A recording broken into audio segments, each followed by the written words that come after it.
ఈ రాత్రికాల సమయంలో ఈ మధ్యన వాక్య పరిచర్య చేయడానికి ప్రభువు నాకు ఇచ్చినటువంటి ఈ అమూల్యమైన సమయమును బట్టి నేను భక్తిగా దేవాతి దేవునికి కృతజ్ఞతాస్తుతులు చెల్లిస్తూ ఆహ్వానించిన దైవజనులకి, అలాగే సంఘ పెద్దలు, సంఘంలో ఉన్న తోటి విశ్వాసులు, చక్కటి సంగీతాన్ని అందించిన వినోని పిల్లలకి, అలాగే ప్రత్యేకమైన అందరికీ కూడా క్రీస్తు బట్టి వందనాలు తెలియపరుస్తున్నాను. మరి ఇదే మొదటి పరిచయం అండి. మరి సేవకులకి నాకు అంతగా పరిచయం లేదు, కేవలం వాక్యమును బట్టి మాత్రమే నేను ఇక్కడికి వచ్చినాను. దేవునికి మహిమ కలుగును గాక. దేవుని యొక్క కృపను బట్టి మాత్రమే మీ ఎదురు నిలబడి ఉన్నాను. మీ మధ్యకు ఒక బోధకుడిగా నేను రాలేదు, మీతో పాటు కలిసి నేను కూడా నా జీవితాన్ని వాక్యపు వెలుగులో సరి చేసుకోవడానికి ఇష్టపడి వచ్చిన. దేవునికి మహిమ కలుగును గాక. కాబట్టి దేవుడిచ్చిన సమయం బట్టి మాత్రమే, అవకాశం బట్టి మాత్రమే నేను నిలిచి ఉన్నాను. అది మీరు గమనించండి. దేవునికి మహిమ కలుగును గాక. మీలో ఒక సహోదరుడిగానే భావించండి. ఈ రాత్రికాల సమయంలో దేవుడు నా మధ్యలో పెట్టినటువంటి ఒక మాట, సాక్ష్యాన్ని కోల్పోతున్న రోజుల్లో మనం ఉన్నాం. వ్యక్తిగత సాక్ష్యం, కుటుంబ సాక్ష్యం, సంఘ సాక్ష్యం. ఈ రోజున మరలా సమాజంలో ప్రభువు మహిమపరచబడాలి అంటే సాక్ష్యములు కలిగిన జీవితాలు నిలబడాలి. దేవునికి మహిమ కలుగును. ఈ రోజున మరలా ప్రభు గొప్పతనం సమాజంలోకి వెళ్ళాలి అంటే సాక్ష్యముతో కూడిన కుటుంబాలు కనబడాలి. దేవునికి మహిమ కలుగును. మరలా ఆది అపోస్తలుల యొక్క కాలంలో ఉన్న ఆ ఉద్యమం, ఆ అభిషేకం, ఆ ప్రభావం మరలా సమాజంలోకి వెళ్ళాలి అంటే సాక్ష్యమును కాపాడుకున్న సంఘముగా మనం ఉండాలి. ఎందుకనంటే యేసుక్రీస్తు ప్రభువు వారు వెళుతూ సంఘానికి ఇచ్చినటువంటి ఒక గొప్ప ఉన్నతమైనటువంటి బాధ్యతతో కూడిన ఆజ్ఞ ఏంటంటే, ఒకసారి చదువుదాం దేవుని బిడ్డలారా. అపోస్తలుల కార్యంలో ఈ మాటను మనం చూసి కొన్ని వచనాలు పరిశుద్ధాత్మ దేవుని యొక్క సహాయంతో ఈ రాత్రికాల సమయంలో మనము దేవుని యొక్క సహాయం పొందుకుని విందాం. హల్లెలూయా. అపోస్తలుల కార్యంలో 1వ అధ్యాయము 8వ వచనాన్ని మనం చూస్తే దేవుని బిడ్డలారా, అయినను పరిశుద్ధాత్మ మీ మీదికి వచ్చినప్పుడు మీరు శక్తి నొందెదరు కనుక మీరు యెరూషలేములోను యూదయ సమరయ దేశముల యందంతటను భూదిగంతముల వరకును నాకు సాక్షులై ఉందురని వారితో చెప్పాను. దేవునికి మహిమ కలుగును గాక. హల్లెలూయా, హల్లెలూయా. ఈ రాత్రికాల సమయంలో పరిశుద్ధాత్మ దేవుడు మనతో మాట్లాడడానికి ఇష్టపడుతున్న మాట ఏంటంటే, సాక్ష్యము కలిగి బ్రతుకుతున్నామా? హల్లెలూయా. ఈరోజు మనం ఎన్ని చేసినామో సమాజంలో దేవుడు మహిమపరచబడలేడు. కానీ మన జీవితంలో మనము బ్రతుకుతున్న బ్రతుకును బట్టి మాత్రమే ప్రభు మహిమ వస్తుంది. హల్లెలూయా. దానికి వాక్యం చెప్తున్న పేరు ఏంటంటే సాక్ష్యం. ఏం చెప్పండి? సాక్ష్యం. అయితే కొన్ని విషయాలు మనం చూస్తే, మరి సంపూర్ణ రాత్రి ప్రార్థన అని దైవజనులు చెప్పారు. రాత్రికాల ప్రార్థన చాలా ఉద్యమాన్ని తీసుకొస్తుంది. హల్లెలూయా. మరి అది నాకు దేవుడు అప్పగించిన పనిలో కొంత కాలం నుండి నేను చూస్తున్నటువంటి ఆ అనుభవాలతో నేను ధైర్యంగా చెప్పగలను. రాత్రికాల ప్రార్థన, రాత్రి దేవునితో గడిపేటువంటి సమయాలు, ఒక సమస్య నిమిత్తమే, ఒక శోధన నిమిత్తమే, ఒక రోగము నిమిత్తమే, లేకపోతే ఒక కుటుంబ ఆ గలిబిలి నిమిత్తమే ప్రత్యేకంగా మరి ఆ దృష్టి పెట్టి రాత్రికాల సమయంలో దేవుని పాదాలు పట్టుకున్న ప్రార్థనకు దేవుడు జవాబిచ్చాడు. దేవుని పెట్టాలి. ఏ ప్రార్థన అయినా ప్రక్కన పెట్టినవాడు కాదు. పేతురుని చెరసాల్లో వేశారు. సంఘమంతా ఏం చేసింది? దేవుని పెట్టాలి. సంఘమంతా ఏం చేసింది? రాత్రంతా అత్యాసక్తితో ప్రార్థించినప్పుడు పేతురు గారికి వేసిన పండగనేమని చెప్పండి. దేవుని పెట్టాలి. మరి ఇది పరిశుద్ధ లేఖనంలో ఉన్న సాక్ష్యమా కాదు? ఓకే, యోధా జాతి అంతటిని కూడా సంహరించాలని హామాను ఒక మాస్టర్ ప్లాన్ వేసాడు వేయలేదా? వేసినప్పుడు దాని నుండి బయటపడే అవకాశం ఆ జాతికి అక్కడ లేదు. ఎందుకంటే పీక్ టైం చివరి రోజు వరకు వచ్చేసింది. ఇంకా ఒక రోజు, ఒక తెల్లవారితే, లేకపోతే ఒక వారం రోజుల్లో ఆజ్ఞమైపోతుంది, అమలు కాబోతుంది. అటువంటి భయంకరమైనటువంటి పరిస్థితుల్లో యుద్ధం చేయడానికి సైన్యం లేదు, యుద్ధం వ్యూహం ఎలాగా ఏర్పాటు చేసుకోవాలో ఆలోచన అక్కడ లేదు. వారు బానిసలుగా ఉన్నారు, స్వదేశీయులు కాదు, వారికి ఆధారం లేదు, అండ లేదు, జ్ఞానం లేదు, ఏం చేయాలో తెలియని పరిస్థితుల్లో ఎస్తేరు మహారాణి ఒక మంచి మాట చెప్తా ఉంది. మనం చేయవలసిందల్లా ఒకటే, 3 దినాలు ఉపవాసం ఏం చేద్దాం. హల్లెలూయా. ఎందుకంటే ప్రార్థన గురించి దైవజన్ చెప్పిన తొలి మాటలుగా చెప్పి కొన్ని విషయాలు మనం దేవుని వాక్యంలో ధ్యానం చేద్దాం. ప్రార్థన దేన్నైనా నిర్లక్ష్యం చేయండి, కానీ ప్రార్థనను మాత్రం నిర్లక్ష్యం చేయవద్దు. హల్లెలూయా. అది ప్రార్థన నిర్లక్ష్యం చేస్తే వేటి కోల్పోతుందో తెలుసు దేవుని బిడ్డలారా. ప్రార్థన నిర్లక్ష్యమైనప్పుడు వాక్యం మీద శ్రద్ధ తగ్గుతుంది. వాక్యం మీద శ్రద్ధ తగ్గినప్పుడు సంఘం మీద చెప్పాలి ఆసక్తి తగ్గిపోతుంది. సంఘము పట్ల వాక్యము పట్ల ఆసక్తి తగ్గిపోయినప్పుడు దేవుని బిడ్డలారా లోకములో స్నేహాలు ఎక్కువ అవుతాయి. చివరగా నీ ఆధ్యాత్మిక జీవితము మొక్కలైపోతుంది. సాతాను గాడు దేనికి భయపడ్డాడు? ప్రార్థనాపరుడికి భయపడతాడు. దేవునికి మహిమ కలుగుగా. అనర్గళంగా వాక్యం చెప్పు, ఆది కాండం నుంచి ప్రకటన గ్రంథం వరకు వాక్యం చెప్పు. వాడు ఏమంటాడు తెలుసా? నీకన్నా ముందు నాకు తెలుసు అంటాడు. ప్రార్థనకి వాక్య అనుభవం కలిగిన వ్యక్తికి తేడా ఏంటో తెలుసు ఏమంటారా? వాక్య అనుభవం కలిగిన వ్యక్తిలో కర్మం కనబడుతుంది, ప్రార్థన ఆత్మ కలిగిన వ్యక్తిలో దీనత్వం కనబడుతుంది. దేవుడు కార్యాలు చేసేది దీనుడు ఎడల. హల్లెలూయా. సాతాను గాడు భయపడేది కూడా ఎవరికే? దీనుడికే భయపడతాడు. కారణం ఏంటంటే వాడికి దీనత్వం లేదు కాబట్టి. వాడికి అన్ని ఉన్నాయి, లోబడి కూడా లేదు. దీనుడు ఒక్కడే లోబడతాడు. దేవుడు చెప్పిన మాటకు లోబడే తత్వం దీనత్వం కలిగిన వాడు ఉంటాడు. ఆయన దృష్టి కూడా ఎవరి మీద ఉంటుంది? దీనుడి ఎడలే ఉంటుంది. ఆయన కార్యాలు చేయడానికి కూడా ఎవరి పక్షంగా వస్తాడు? దీనుడి పక్షంగానే వస్తాడు. కాబట్టి మనం గమనిస్తే ప్రార్థన చాలా విలువైనది. దేవునికి మహిమ కలుగును గాక.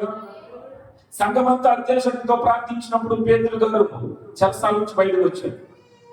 3 దినాలు చేస్తే కానీ రాజకోటలో ఉండి బయట ఉండేటువంటి ప్రజలందరూ కూడా మొత్తికే ఆ సమూహం అంతా రాత్రి పగలు కన్నీరు కాల్చి ప్రార్థన చేసినప్పుడు శాసనాలను దేవుడు రద్దు చేశాడు. మరణ శిక్ష నుంచి యోధా జాతిని ఇస్తలు ఏం చేసుకోగలిగింది? కాపాడు. అంటే చేజారిపోతున్నటువంటి పరిస్థితులను కూడా పట్టుకొని నిలబెట్టే శక్తి కలిగినదే ప్రార్థన జీవితం. నమ్ముతారా? నమ్మరా? నీ వల్ల కాదు, ప్రజలు ఏమి చేయలేరు, నాయకులు చేతులు ఎత్తేస్తారు, నువ్వు నమ్ముకున్న వాళ్ళందరూ చేతులు ఎత్తుతారు. కానీ అదే దేవుడు మోకరించి చేతులు ఎత్తి ప్రార్థన చేస్తే కార్యం చేయడానికి దేవుడు సిద్ధంగా ఉన్నాడు. నమ్ముతారా? నమ్మరా?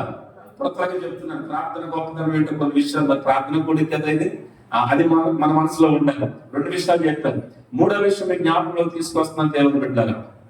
యెరూషలేము ప్రాకారాలన్నీ కాల్చబడ్డాయి. వాటిని కట్టే ప్రయత్నం ఎవరు చేయట్లేదు, వాటిని పట్టించుకున్నవారు ఎవరు లేరు, సదుపాయాలు లేవు, సౌకర్యాలు లేవు.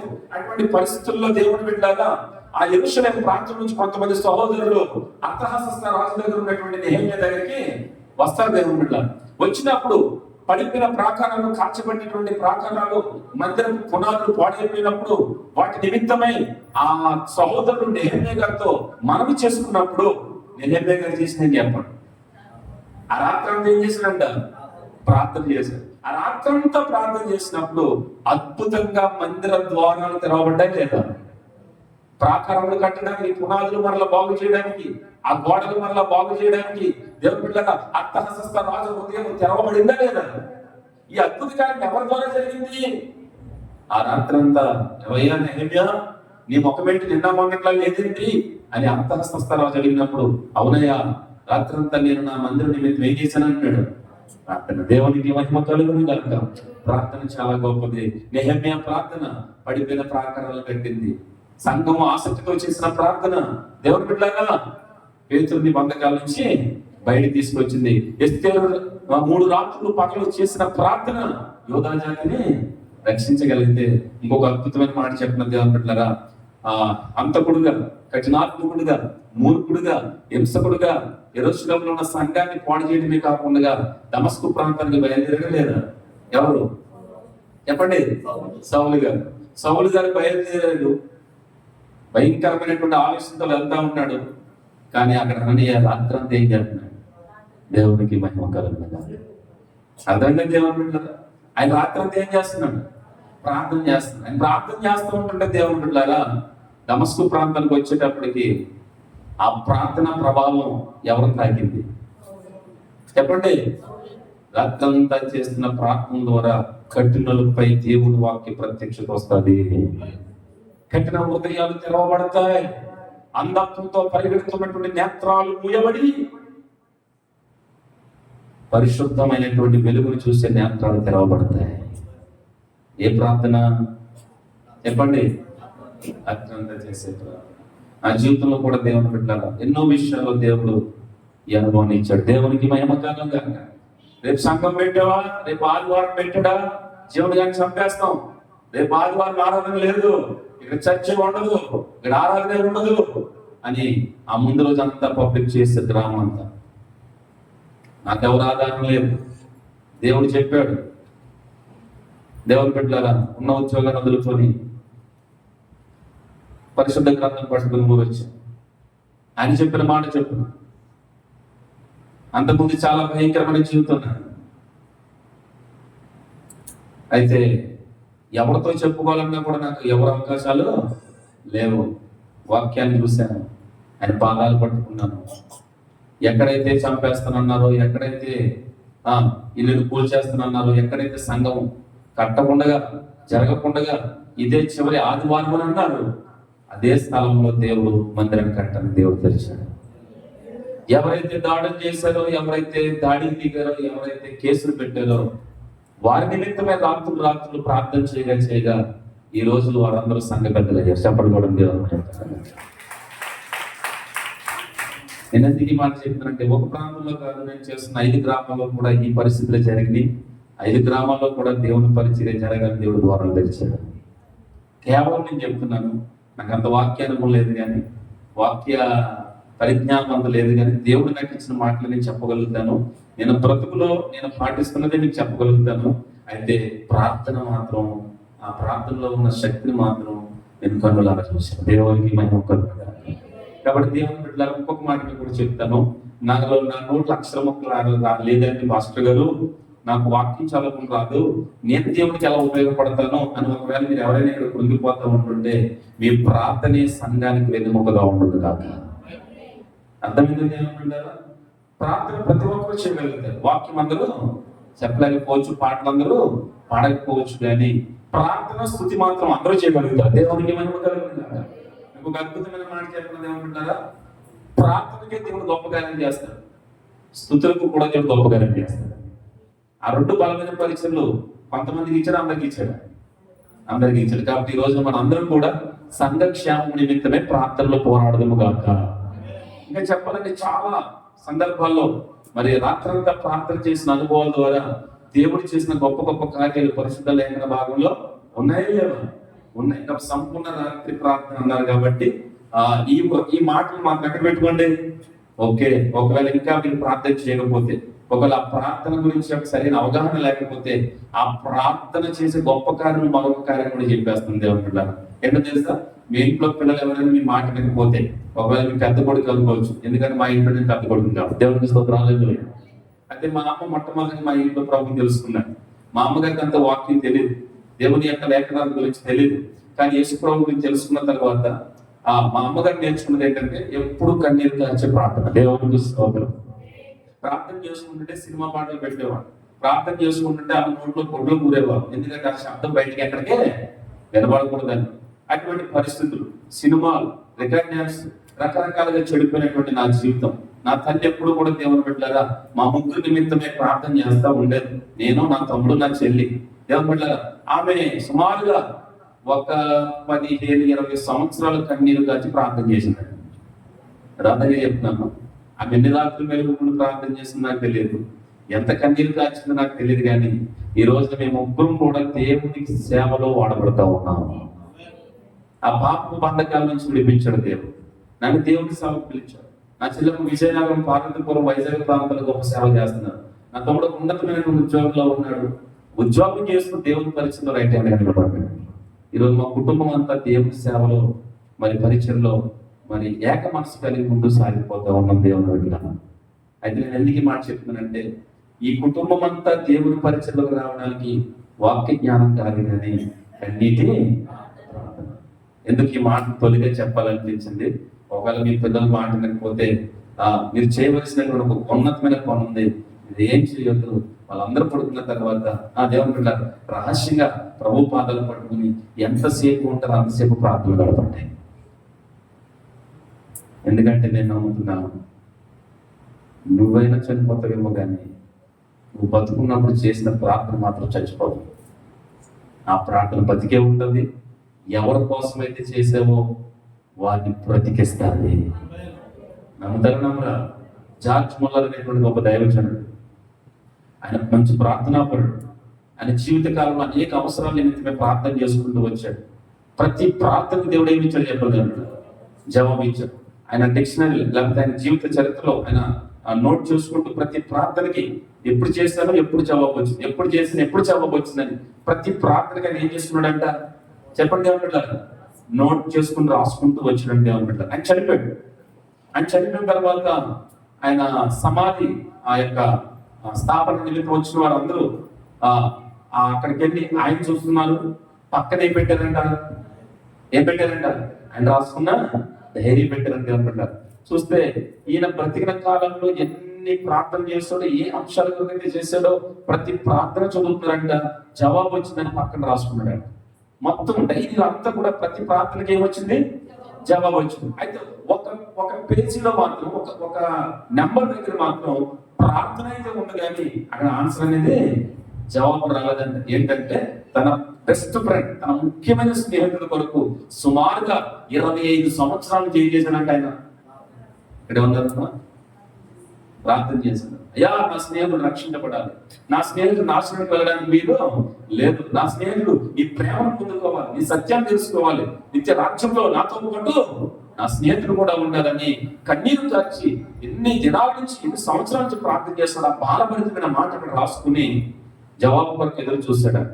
కానీ ఆయన బ్రతుకుండగా మాత్రం ఆయన జవాబు చెప్పండి రాలేదు. అయితే అందరికి వచ్చారు, అందరి మాట ఇదే, ఇదిగో జార్జ్ ముల్లర్ చేసిన ప్రార్థన దేవుడు ప్రతి ప్రార్థనకి జవాబు ఇచ్చాడు, ఈ ఒక్క ప్రార్థనకి జవాబు రాలేదు, అక్కడ ఖాళీగా ఉంది అని చెప్పుకుంటా ఉంటుంటే ఏంటి అని మరి ఆ రోజు మన స్నేహితుడు కూడా ఆ చివరి చూపు చూడటానికి వచ్చాడని దేవుని బిడ్డ. వచ్చినప్పుడు ఆయన చూశాడు. ఆ తర్వాత ఆయన రాసుకున్న డైరీని చూస్తే ప్రతి ప్రార్థనకి జవాబు ఉంది.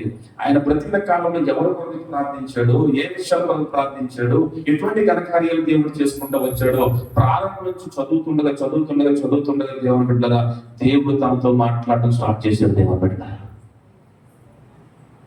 దేవుడు తన హృదయాన్ని తెరవడం ప్రారంభించాడు. దేవుని ఆత్మ తనను సంధించడం ప్రారంభించింది. దేవుని యొక్క వాక్కు తన హృదయంలో మారుమ్రోగటం ప్రారంభించింది.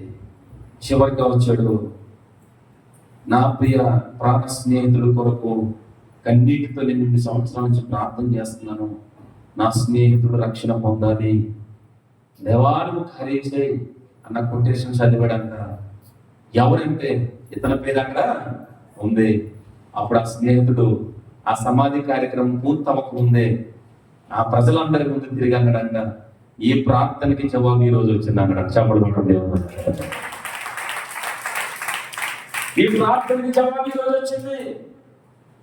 నా నిమిత్తమై నా క్షేమం కొరకు నా స్నేహితుడు 2 సంవత్సరాల నుంచి కన్నీరు కార్చాడా? ఆ విషయం నాకు తెలియదు. ఇంత ప్రేమగా, ఇంత సత్యముగా ఒకవేళ ప్రభుని అంగీకరించుకుంటూ నేను మరణిస్తే అక్కడ నిత్య అగ్నిగుండంలో ఆ భయంకరమైన వేదన పొందే స్థలంలో అగ్ని ఆడదు, చావులు, ఇటువంటి భయంకరమైన ఆ స్థలం నుంచి నన్ను తప్పించడానికి నా మిత్రుడు 2 సంవత్సరాల నుంచి కన్నీరు కార్చి ప్రార్థన చేశాడు. ఈ రోజు దేవుడు నా హృదయాన్ని తెరిచాడు. నేను కూడా యేసు సొంత రక్షకుడుగా అంగీకరిస్తున్నాను. హల్లెలూయా, హల్లెలూయా. ఇప్పుడు చెప్పండి, ప్రార్థన మన జీవితానికి అవసరమా కాదా? చెప్పండి దేవుని బిడ్డలారా, ప్రార్థన మన జీవితానికి అవసరం. ప్రార్థన క్రైస్తవుడికి వెన్నెముక లాంటిది. ప్రార్థన సంఘానికి కవచము లాంటిది. ప్రార్థన నీ హృదయ తలంపులకు ప్రాకారం లాంటిది. దుష్టుడు ముట్టకుండా నేను కాపాడగలిగిన తెలుసా? ప్రార్థనే. హల్లెలూయా. చాలా విషయాలు చెప్పొచ్చండి. అన్నయ్య నాకు సమయం చెప్పలేదు అని చెప్పండి. 11 అయింది, 12 కలుగు. ఓకే, దేవునికి మహిమ కలుగు గాక. నాకు ఇచ్చిన టైంలో నేను ముగిస్తాను దేవుని బిడ్డలారా. ఇంకొక మాట కూడా చెప్తున్నాను, అంటే మీ పిల్లలకు కూడా రేపు అన్న రోజున ఈ సాక్ష్యం చెప్పుదురు గాక. అది ఈ రాత్రి నుంచే ప్రారంభం అవును గాక. ఒకవేళ సంఘంలో జరిగే ప్రార్థనలో మరి పిల్లలు ఒక సాక్ష్యం కలిగి ఉన్నట్లయితే ఒక రోజు ఈ సాక్ష్యం వాళ్ళు చెప్పబోతున్నారు. దేవునికి స్తోత్రం. ఒక గొప్ప యుద్ధం జరుగుతూ ఉంది దేవుని బిడ్డ. ఆ యుద్ధంలో ఒక యవనస్తుడు సైనికుడు పోరాడుతూ ఉంటే యుద్ధము విపరీతంగా జరుగుతూ ఉంది, శత్రువు పెరిగిపోతా ఉంది దేవుని బిడ్డ. అసలు ఆ యుద్ధంలో అతడు గెలవడానికి అవకాశమే లేదు. అటువంటి పరిస్థితుల్లో తన పైన అధికారి అంటున్నాడంట, యుద్ధం ముమ్మరంగా జరుగుతుంది, నీకు అంత జ్ఞానం లేదు, నీవు ఈ స్థలం నుంచి నువ్వు దాటి ప్రక్కకి వచ్చే అని అంటుంటే ఆయన అన్నాడంట, 1 గంట నాకు టైం ఇవ్వండి, ఈ గంట అయిపోయిన తర్వాత నేను వచ్చేస్తాను అన్నాడంట. దేవునికి మహిమ కలుగును గాక. ఏంటి ఈ గంట నీకెందుకు ఇవ్వాలి? ఈ గంట కాదు, ఒక 10 నిమిషాలు అక్కడ ఉంటే అక్కడికి వెళ్తే నీ ప్రాణానికి హాని కలుగుతుంది. ఎంత భయంకరమైనటువంటి ముమ్మరంగా యుద్ధం జరుగుతూ ఉంది, నీకన్నా సీనియర్లే వెనక్కి వచ్చేది, వెళ్ళడానికి వీలు లేదని అంటుండే ఆ యవనస్తుడు అంటున్నాడంట, ఈ గంట నాకేం కాదని అంటున్నాడంట. అర్థంగా దేవుని ఈ గంట నాకేమి కాదు అని అంటున్నాడు. వెళ్ళాడు దేవుని బిడ్డలారా. అతని శక్తికి మించినటువంటి యుద్ధం అక్కడ జరుగుతూ ఉంది. అతనికి అనుభవం లేనటువంటి యుద్ధం అక్కడ జరుగుతూ ఉంది. అయినప్పటికీ కూడా తనకున్న విశ్వాసం, తనకున్న నమ్మకం బట్టి ఆ యుద్ధంలోకి వెళ్ళాడు. ఆ గంట పోరాడాడు. ఆ గంట పోరాటంలో గెలుపొందాడు దేవుని బిడ్డ. రహస్యం ఏంటంటే, గెలుపొందిన తర్వాత కమాండర్ అడుగుతున్నాడు, ఆ సైనిక అధిపతి అడుగుతున్నాడంట, నువ్వు ఒక్కడినే తెగించి ఆ సమయంలో యుద్ధం చేయడానికి ఎలా కలిగావు? ఆ గంట నాకు చాలన్నావు, ఆ గంట నాకు ఏమీ కాదన్నావు, నాకు అది మెదులుతా ఉంది, ఆ గంట ప్రాముఖ్యత ఏంటి అని అడిగాడు. ఎవరు? ఆ సైన్యం అధిపతి అడిగాడు. అప్పుడు యవనస్తుడైనటువంటి సైనికుడు అంటున్నాడంట, ఆ గంట నా తల్లి నా ఇంటి దగ్గర మోకాళ్ళ మీద ప్రాప్తంలో ఉంటది. దేవునికి మహిమ కలుగును గాక. నేను నా చిన్నతనం నుంచి చూస్తున్నాను. నా తల్లి ప్రార్థన టైం నాకు తెలుసు, నా తండ్రి ప్రార్థన సమయం ఏంటి నాకు తెలుసు, నా సేవకుడు ప్రార్థన సమయం ఏంటి నాకు తెలుసు, నా సంఘ ప్రార్థన సమయం ఏంటి నాకు తెలుసు అని మన యవన బిడ్డలు ఈ పాపం అనేటువంటి లోకంలోకి వెళ్తున్నప్పుడు పాపమును జయించడానికి వీరులుగా నిలబడుతున్నారు. వారిపైన పాప ప్రభావం పడకుండా, లోక ప్రభావం పడకుండా, శాప ప్రభావం పడకుండా, దురాత్మల సమూహం ప్రభావం పడకుండా వారి లోకంలోకి వెళ్ళి క్షేమంగా తిరిగి ఇంటికి రావాలి అంటే ఈ ప్రార్థనా సమయం మీద వారికి విశ్వాసం ఉండదు కాక, ఈ ప్రార్థనా జీవితం మీద వారికి నమ్మకత్వం ఉండదు కాక, ఈ ప్రార్థన బలమేంటో వారు రుచి చూచుదురు గాక. కాబట్టి ప్రియమైన తల్లులారా, తండ్రులారా, ప్రార్థన చాలా గొప్పది. హల్లెలూయా. ప్రార్థన చాలా గొప్పది. ప్రార్థన నిర్లక్ష్యం చేయవద్దు. ప్రార్థన అనేక జీవితాల్లో ఏం చేసింది దేవుని బిడ్డ మార్చింది. సెంట్ అగస్టిన్ తల్లి జీవితంలో కూడా మనం చూస్తే దేవుని బిడ్డ ఆమె ఎన్నో ఊహలు కలగండి, కానీ తన కుమారుడు చిన్న వయసులోనే భయంకరమైన వ్యసనాభ్రాంతులుగా మారిపోయాడు. త్రాగుబోతే అయిపోయాడు, వ్యభిచారం అయిపోయాడు, ధూమపానానికి అలవాటు పడిపోయాడు, మద్యపానానికి రకరకాలుగా పాడైపోయింది దేవుని బిడ్డ. అతి చిన్న వయసులో 11-12 సంవత్సరాల లోపే ఒక మానవుడు ఎన్ని పాపాలు చేయగలడు, అన్ని పాపాలకి బానిస అయిపోయాడు. అంతేకాదు తన తల్లిని తన్ని వేరొక ప్రాంతానికి వాడేకి వెళ్ళిపోతున్న టైంలో ఆ మిట్ట మధ్యాహ్నం వేళ ఎండ వేళలో ఆ సముద్ర తీరమున ఆ కొడుకు కాలు పట్టుకుని, దేవుని బిడ్డలారా, నా కుమారుడు నన్ను వదిలి వెళ్ళొద్దు, ఇంకా పాడైపోతావు, నువ్వు దేవుడి కొరకు బ్రతకాలి, దేవుడి సేవ చేయాలి అని అంటుంటే తల్లిని తన్ని వాడికి వెళ్ళిపోతుంటే ఆ మిట్ట మధ్యాహ్నం ఎండ వేళలో ఆ ఇసుకలో కాలిపోతున్న సమయంలో గొల్లుని ఏడుస్తూ ఏం చేస్తున్నట్ట తల్లి ప్రార్థన చేస్తుంటే అక్కడ కెప్టెన్స్ ఉంటారు కదా కొంతమంది, అక్కడ కొంతమంది దృశ్యాన్ని అంతా చూసిన వారు వచ్చి అన్నారంట తల్లితోటి, అమ్మా ఇంత దుర్మార్గుడు, ఇంత మూర్ఖుడు, ఇంత చెడిపోయినాడు నిన్ను తన్ని వెళ్ళిపోతుంటే వాడి కోసం ఎందుకు ఏడుస్తావమ్మా ఊరుకు అంటుంటే అప్పుడు ఆ తల్లి అందంట, అయ్యా చచ్చిపోయిన తర్వాత ఏడవడం కంటే బ్రతుకుండగానే కన్నీటితో నేను ప్రార్థన చేస్తున్నాను, ఏదో ఒక రోజు నా కొడుకు ఆ కన్నీటి ప్రభావంలో కొట్టుకొస్తాడన్నమాట. హల్లెలూయా. యథార్థంగా మీకు చెప్పిన 1 సంవత్సరం 2 సంవత్సరాలు గడువు అయిన తర్వాత ఆ కొడుకు నుంచి ఒక పత్రిక వచ్చింది తన తల్లికి. ఏంటో తెలుసా? అమ్మా నా నిమిత్తమై చిన్నప్పటి నుంచి నువ్వు కాచిన కన్నీటి ప్రవాహమే నన్ను క్రీస్తు పాదాల దగ్గరికి కొట్టుకుని వచ్చిందమ్మా. మన గొప్ప సేవ చేసాడు చేయలేదమ్మా. సో దేవుని బిడ్డలారా, ప్రార్థన అంత గొప్పది. హల్లెలూయా. ప్రారంభ మాటలు ఎందుకు ప్రేరణ కలిగి మన అంశమై మన టాపిక్ అయితే ఇదే కదండి, సంపూర్ణ రాత్రి ప్రార్థన. కాబట్టి మరి దాని ప్రాముఖ్యత మనం చెప్పుకోకుండా ముందుకు వెళ్ళకూడదు. ఆ ప్రభు ప్రేరేపించిన తొలి మాటలుగా మీకు చెప్పాను. కాబట్టి దేనినైనా నిర్లక్షించండి, కానీ దేని నిర్లక్ష్యం చేయదు? ప్రార్థన నిర్లక్ష్యం చేయదు. కాబట్టి మేము కూడా మా సంఘంలో ఉదయకాల ప్రార్థన జరిగితే ప్రతిరోజు నెలకు 3 రోజులు ఉపవాస ప్రార్థన ప్రతి నెల జరిగితే, ప్రతి నెల ఒక ఆల్ నైట్ అంటే అబద్ధం చెప్పకూడదు కదా, హాఫ్ నైటే జరుగుతుంది. ఎందుకంటే నేను చేస్తున్నటువంటి పరిసర ప్రాంతాల్లో అంతా ఒక భయంకరమైనటువంటి అన్నకి తమ్ముడికి తెలుసు, బ్రదర్ తెలుసు, వారు వ్యాపారాలకి లైన్కి వెళ్తా ఉంటారు. కొన్ని అంత సంపూర్ణంగా కుటుంబాలు వచ్చినాయి అయితే కాదు, ఒక్కొక్కరు వస్తున్నారు అన్నమాట. విగ్రహాల కుటుంబంలో నుంచి ఒక్కొక్కరుగా వారికి మెల్లగా మొదటిగా 2 గంటలు అలవాటు చేసిన తర్వాత 3 గంటలు అలవాటు చేసిన తర్వాత 4 గంటలు, ఇప్పుడు ప్రస్తుతానికి దేవుని కృపను బట్టి 1 గంట 12 గంట వరకు అలవాటు చేసాం. దేవుని స్తోత్రాలు. మెల్లగా ఏం చేయాలి? ఇంజక్షన్ ఒకేసారి ఇవ్వకూడదు. కాబట్టి అలా మెల్లగా భక్తి మీద, వాక్యం మీద, ప్రార్థన మీద, పరీక్షల మీద కొంచెంగా ఇప్పుడు చాలా మటుకు దేవుడు కృప చూపించాడు. దేవునికి స్తోత్రం. కాబట్టి మీ ఎదుట ఈ సంపూర్ణ రాత్రి గురించి మాట్లాడే అర్హత అయితే నాకు లేదని నేను ఒప్పుకుంటున్నాను. కానీ ప్రభు నాకు ఇచ్చినటువంటి ఆ యొక్క భారంతో కొన్ని మాటలు మీకు తెలియపరుస్తాను. దేవునికి మహిమ కలుగును గాక. ఈ రాత్రికాల సమయంలో దేవుడు మనతో మాట్లాడుతున్న మాట ఏంటంటే సాక్ష్యము. ఏం చెప్పండి? సాక్ష్యం. ఈ లోకంలో దేవుడు బిడ్డలారా, ధనం హరించిపోతాడు, ఆస్తిపాస్తులు హరించిపోతాయి. అవునే కదండి? నీవు నేను కూడా ఎంత గొప్ప కండలు తిరిగినా, ఎంత బలం ఉన్నప్పుడు కూడా ఏమైపోతాం చెప్పండి? చనిపోతాం. మనం చదువుకున్న చదువులు ఏమైపోతాయి చెప్పండి? డిగ్రీలు ఏమైపోతాయి చెప్పండి? కానీ మరణం లేనిది ఏదైనా ఉందంటే సాక్ష్యం. నమ్ముతారా? హల్లెలూయా. మరణం లేనిది ఏం చెప్పండి? సాక్ష్యం. సాక్ష్యానికి మరణం లేదు. బ్రతుకున్నప్పుడు సాక్ష్యం ఉండాలి, చనిపోయిన తర్వాత కూడా చెడ్డదైతే చెడ్డ సాక్ష్యం ఉండాలి, మంచి అయితే మంచి సాక్ష్యం. ఫోటోలు చూసి చెప్పారు ఈడు ఆడ, అవునే కదండి? వీడు బతుకున్నప్పుడు ఆడు గురించి నేను చాలా అంటే ఫోటో ఉన్నా కానీ మాట్లాడుతుంది. ఏంటది? సాక్ష్యం. బ్రతుకున్నా మాట్లాడుతుంది. ఏంటది? సాక్ష్యం. ఇంకొక మాట మీరు చెప్పిన, చిరకాలం నిలిచుండేది ఏంటంటే వాక్యము. అర్థమైందా దేవుని బిడ్డలారా? చిరకాలం సజీవంగా ఉండేది ఏంటంటే ఎత్తబడే సార్వత్రిక సంఘము.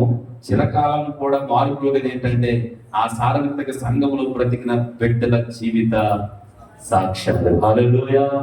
అందుకే యేసుక్రీస్తు ప్రభువు వారు స్పష్టంగా వెళ్తున్నది ఏమని చెప్పారంటే, భూమి మీద మీకు ఒక బాధ్యత చెప్తున్నాను, భూమి మీద దాన్ని మీరు కాపాడుకున్నట్లయితే ఇంకా మీకు తిరిగే ఏం కాపాడుకుందాం? ఎవరికి ఒక మాట చెప్తున్నాను, భూమి మీద సంఘములోనికి వచ్చిన మనం, సంఘములో చేర్చబడిన మనం, వాక్యం ద్వారా పిలవబడిన మనం, తండ్రి ఆకర్షిస్తే వచ్చిన మనం, ప్రభు రక్తంలో కడగబడిన మనం, పరిశుద్ధాత్మ ఆదరణకర్తతో నడిపించబడుతున్నటువంటి మనం భూమి మీద ఏం కాపాడుకుంటే బాగుంటుంది చెప్పండి? దేవుడు వెళ్తూ ఎవరు బ్రతుకున్నప్పుడు చాలా మాటలు మాట్లాడతారు, దానికి విలువ ఉంటుందో ఏమో నాకు తెలియదు. కానీ చనిపోయేటప్పుడు చివరి టైంలో అన్న మాటలు నెరవేర్చాలన్న కొడుకులు ఉంటారు చెప్పండి అమ్మా, కూతురు ఉంటారు. మా అమ్మ వెళ్తూ ఆఖరి టైం ఈ మాట ఉంది, ఆ మాట ఖచ్చితంగా నేను ఏం చేస్తాను, నెరవేరుస్తాను అంటారు. మా నాన్నగారు పోతూ చివరి టైంలో ఈ మాట చెప్పాడు, ఈ పని చేయమన్నాడు. కాబట్టి 100 పనులు బతుకున్నప్పుడు చేయకపోయినా ఈ పని ఖచ్చితంగా నేను చేస్తాను అన్న కొడుకున్నారా లేదా?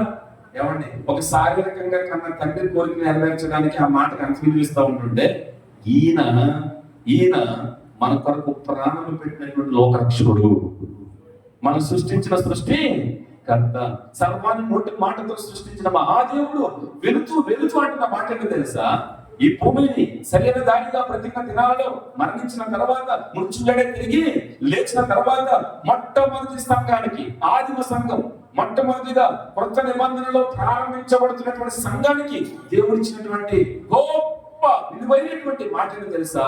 సాక్షిగా బ్రతకండి. దేవునికి స్తోత్రం. అందువల్ల దేవుని బిడ్డలారా, ఇప్పుడు పాట కన్నా, సువార్త కన్నా, వాక్యం కన్నా చెప్పండి దేవుని బిడ్డలారా, ప్రార్థన కన్నా ఏది గొప్పది చెప్పండి? కొంచెం లోతుకి వెళ్తే అర్థంగా అర్థం కాదండి. ఏం గొప్పది?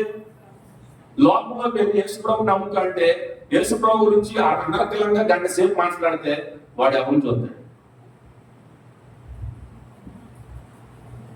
ఎవరిని చూస్తాడు? పొరుగురే చెప్పొచ్చు మన వాక్యం. మీ ఊరు వచ్చి నేను ఎంతకన్నా అనర్గంగానైనా రాత్రి అంతా పళ్ళ బుద్ధిని ఏం చేయగలుగుతాను? బోధి చేస్తాం. మీరు అప్ప జీవన గారు అంత మామూలు ఎంతంగా కాదంట. అదే వాక్యం నా ఊరు నడిపొట్టుని చెప్పాలి. అదే వాక్యం నా రక్త సంబంధం మధ్య చెప్పాలి. అదే వాక్యం నా భార్య ముందు చెప్పాలి. అదే వాక్యం నా పిల్లల ముందు చెప్పాలి. అదే వాక్యం నా ఇంటి వారి ముందు నేను చెప్పగలిగితే వారు దాన్ని యాక్సెప్ట్ చేస్తే అప్పుడు దేవుడికి మహిమ. మీకు అర్థమైనా అర్థం కాలేదు? కారణం ఏంటి? నేను ఎవరో మీకు తెలియదు, ఏదో నమ్మకం ఏదో పరిస్థితి వచ్చేసాను. వాక్యం బాగుంది మీకు, కానీ నా బతికేంటో మీకు తెలియదు. ఇదే వాక్యం నా ఇంటి వారి ముందు చెప్పాను అనుకో, వెంటనే వారు ఎవరు చూస్తారు? నేను చెప్పిన వాక్యం బాగుందంటారా, నీ బతుకు బాగుందని చెప్పండి అమ్మా. కొంచెం క్లుప్తంగానే, కొంచెం ప్రాక్టికల్గా వాక్యం మీకన్నా నాకన్నా మీకే తెలుసు. ఎందుకంటే నా సాక్ష్యం చెప్తున్నాను. 2007లో స్టడీ కంప్లీట్ చేసుకుని హైదరాబాద్ వెళ్ళా. 2008లో బాప్తిసం తీసుకున్నా. 2010లో దేవుని వాక్య ప్రత్యక్ష పొందుకున్నా. 2014లో జాబ్ రిజైన్ చేస్తాను. 2017లో సంపూర్ణ సేవకు వచ్చాను. అప్పటి నుంచి ఈ రోజు వరకు దేవుని కృపలో నడుస్తున్నాం. దేవునికి మహిమ కలుగును గాక. చెప్పాలని చాలా ఉన్నాయి, షార్ట్ కట్గా చెప్తాను. కాబట్టి నాది అర్థమైపోయింది కదా మీకు? ఇప్పుడు వాక్యం బాగా సేవకి చెప్పండి. మీకు ఈ రాత్రి కలసంలో మనం మాట్లాడుకునేది ఏంటంటే ప్రాక్టికల్ లైఫ్ ఎలా ఉంది? దేవునికి మహిమ కలుగును గాక. అర్థమైందండి? మనల్ని సమాజం వాక్యంతో నమ్ముతుందా, మన బ్రతుకుని చూసి నమ్ముతుందా? చెప్పండి. సమాజం వాక్యాన్ని బట్టి నమ్ముతుందా, నిన్ను బట్టి నమ్ముతుందా? ఎలాగ చెప్పనా? చెప్పేవాడి మీద ముందు నమ్మకం ఉంటే చెప్పిన వాక్యాన్ని సమాజం నమ్ముతుంది. చెప్పేవాడిలో సమాజానికి నమ్మకం పుడితే ఎవరి గురించి చెప్పేమో వారి మీద నమ్మకం పెరుగుతుంది. రైటా రాంగా? ఎగ్జాంపుల్ చెప్పనా మీకు? చెప్పనా వద్దా? ఒక భయంకరమైనటువంటి శాపభరితమైనటువంటి పట్టణంలో పుట్టిన ఒక వ్యక్తి. ఆ పట్టణానికి పాత నిబంధన గ్రంథాల చరిత్రలో దేవుడు ఇచ్చినటువంటి సందేశం ఏంటంటే, ఆ పట్టణంలో దేన్ని ముట్టద్దు అన్నాడు, దేన్ని ఆశించొద్దు అన్నాడు. ఎవడు ముట్టినా వాడు శాపగ్రస్తుడు అవుతాడు అన్నాడు. ఆ పట్టణాన్ని కట్టడానికి ప్రయత్నం చేశాడా, ద్వారబంధం నిలిపితే పెద్ద కొడుకు చచ్చిపోతాడు అన్నాడు. అవునా కదండి? తలుపులు నిలబెడితే చిన్న కొడుకు చచ్చిపోతాడు అన్నాడు. అంత భయంకరంగా ద్వేషించిన పట్టణం ఏ పట్టణం? ఎరుకో పట్టణం. అంతే కదండి? ఎరుకో పట్టణం. అసలు ఆ పట్టణం అంటేనే అసహ్యపడేటువంటి దేవుడు అదే ప్రాంతంలోనికి అడుగు పెట్టాడు చేసే దేవునికి మహిమ కలుగును గాక. అవునా? ఆ ప్రాంతంలో ఒక గొప్ప ధనవంతుడు ఉన్నాడు లేదండి? ఉన్నాడు. అతడు ఎలా సంపాదిస్తున్నాడో అతనికి తెలియదు, కానీ సంపాదన తన జీవితం ధ్యేయంగా పెట్టుకున్నాడు. అతని పేరేంటి? జంకయ్య. 10 రూపాయలు ఇస్తే 100 రూపాయలు లాగుతున్నాడు, 100 రూపాయలు ఇస్తే 1000 రూపాయలు లాగుతున్నాడు, 1000 రూపాయలు ఇస్తే 10,000 వచ్చేదాకా వాడిని వదిలిపెట్టలేదు. అక్రమ సొమ్ము, అన్యాయం సొమ్ము, మొత్తం మీద తన ఇల్లంతా కూడా దేంతో నింపుకున్నాడు? చెప్పండి. డబ్బుతో నింపుకున్నాడు. అయితే ఆ ఊరందరిలో ఆ ఊరంతా కూడా ఆ జక్కయ్య గురించి అంటున్న మాట ఏంటి తెలుసా? వాడొక ఏంటండి బాబు. అర్థమైందండి? ఇప్పుడు ఆ ఊరిలో అందరికీ ఎవరంటే బాగా తెలుసు చెప్పండి? ప్రాక్టికల్ వెళ్దాం. జక్కయ్య బాగా తెలుసు కదా. రాక వచ్చారు ఎవరు? యేసుక్రీస్తు. ఇప్పుడు ఆయన గురించి అంతగా ఊరోకి తెలియదు, కానీ ఆయన గురించి కూడా తెలుసు. ఆయన పాపం లేనివాడు, పరిశుద్ధుడు, అద్భుతాలు చేయవాడు, దేవుడు కుమారుడు, నీతిమంతుడు, యథార్థవంతుడు అన్న మాట మాత్రమే ఇప్పుడు ఇక్కడ ఉన్నారు కదండి. ఇప్పుడు యేసు ప్రభు గొప్పడైన ఊరోకి తెలుసు, యేసు ప్రభు వారు పరిశుద్ధుడైన ఊరోకి తెలుసు, యేసు ప్రభు వారు దేవుడు కుమారుడైన ఊరోకి తెలుసు, యేసు ప్రభులు వారు అద్భుతాలు చేయాలన్న ఊరోకి తెలుసు. అందుకనే కదండి ఊరంతా వచ్చింది ఎవరు చూడడానికి. ఓకే, లేకపోతే కదా. ఇప్పుడు ఎప్పుడైతే యేసుక్రీస్తు ప్రభులు వారు గొప్పవాడని వారు అనుకున్నారో, ఆ గొప్పవాడైనటువంటి యేసుక్రీస్తు ప్రభులు వారు ఎవరితో మాట్లాడుతున్నారు? అర్థమైనప్పుడు ఎవరితో మాట్లాడుతున్నారు? జక్కితో మాట్లాడుతున్నాం. ఇప్పుడు జక్కయ్య అంత గొప్ప ప్రసంగికుడైనటువంటి యేసుక్రీస్తు ప్రభువులతో మాట్లాడుతున్నప్పుడు ఆ గ్రామ ప్రజలందరూ కూడా జక్కయ్యని చూసినప్పుడు ఆ ప్రజల్లో మార్పు వచ్చిందా? రాలేదు. నెక్స్ట్, అంత గొప్ప సేవకుడితో కలిసి కారు ఎక్కువ బండి ఎక్కువ నడుచుకున్నాం జక్కయ్య వెళ్తా ఉన్నప్పుడు ఆ ఊరు ప్రజలందరిలో మార్పు వచ్చిందా? చెప్పండి. రాలేదు. అంత గొప్ప సేవకుడైనటువంటి యేసుక్రీస్తు ప్రభువు వారు జక్కయ్య ఇంట్లోకి వెళ్ళి కూర్చున్నప్పుడు ఊరు ప్రజల్లో మార్పు వచ్చిందా? ఇక్కడ ఉన్నారా? వచ్చిందమ్మా? రాలేదు. ఇంట్లోకి వెళ్ళిన జక్కయ్య బయటకు వచ్చి అన్యాయపు చీకటి ధనమంతా కూడా విసిరి పాడేసి నేను మారాను, ఏదైతే ఇంతవరకు అక్రమము అన్యాయమని తెలియక దోపుడు సొమ్ము దాచుకొని దొంగగా బ్రతికాను, ఆ చీకటి బ్రతుకు నుంచి నేను బయటకు వచ్చాను, ఇంకెప్పుడు కూడా అన్యాయపు చిరి నేను ముట్టుకోను, ఈ పాప జీవితం జోలికి నేను రాను, ఇది తప్పని నేను తెలుసుకున్నానని సమాజంలోకి వచ్చి ఎప్పుడైతే ప్రజల ఎదుట అన్యాయం చీకటి ధనను విసిరి పాడేసి యేసొక్కడు నాకు చాలని సాక్ష్యం ఇచ్చాడో అక్కడ ఉన్నదంటే ఆ ప్రజలందరూ కూడా ఆశ్చర్యపడి ప్రభువుని మహిమపరిచారు. చెప్పడం దేవుని మహిమపరిచారు. అర్థమైనా? కొంచెం ప్రాక్టికల్ ఆలోచిద్దాం.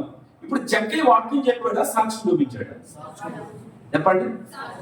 యేసు ప్రభువుల ఆ ఊరికి వచ్చి వాక్యం చెప్పాడా, సాక్ష్యం చూపించారా? యేసు ప్రభువుల ఆ ఊరు వాక్యం చెప్పాడు, కానీ వారిలో పనిచేయలేదు.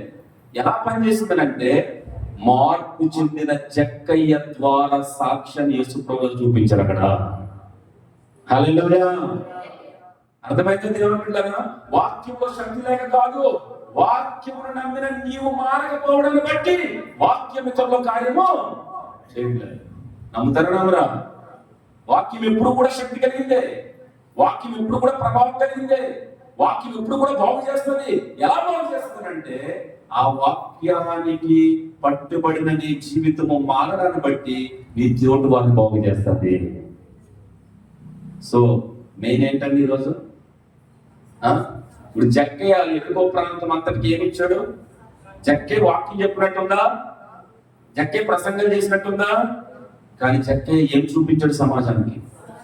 నేటి దినాలలో దేవుని పెట్టారా, మనము మన ఇరుగు పొరుగు వారికి చూపించవలసింది ఏంటంటే సాక్ష్యం. సాక్ష్యం పుస్తకం లాంటిదండి, చదివేస్తారు, రైటర్లంగా చెప్పాడు. అవునా? బైబిల్ చదవమంటే చదవరు, కానీ నేను చదవమంటే ఏం చేస్తారు? రోజు చదువుతానంటారు. మనమే బైబిల్గా ఉందాం కాక. కానీ ఇక్కడ ఉన్నారా? అంత ఈజీ అయితే చెప్పండి. యేసు ప్రభువులు ఏమని చెప్పారు? ప్రేమ కలిగి చెప్పండి ఉండమన్నా. నేను 2014లో సేవకు వచ్చాను, చెప్తున్నాను కొన్ని విషయాలు.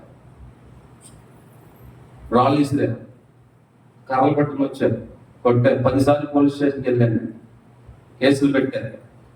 అర్ధరాత్రి 12 గంటలకి మా అమ్మ మా నాన్నగారి ఇంట్లో ప్రార్థన చేసుకుంటుంటే నేను జాబ్లో వారం వస్తూ ఉండను.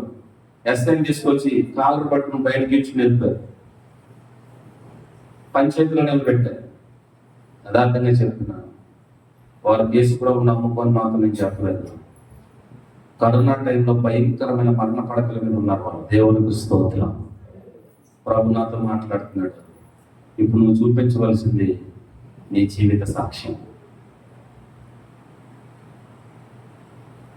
20 రోజులు వారు రాత్రి పగలు కూర్చున్నాను నా దగ్గర, భోజనం పెట్టాను, వారి నిత్యావసరాలు తీర్చాను.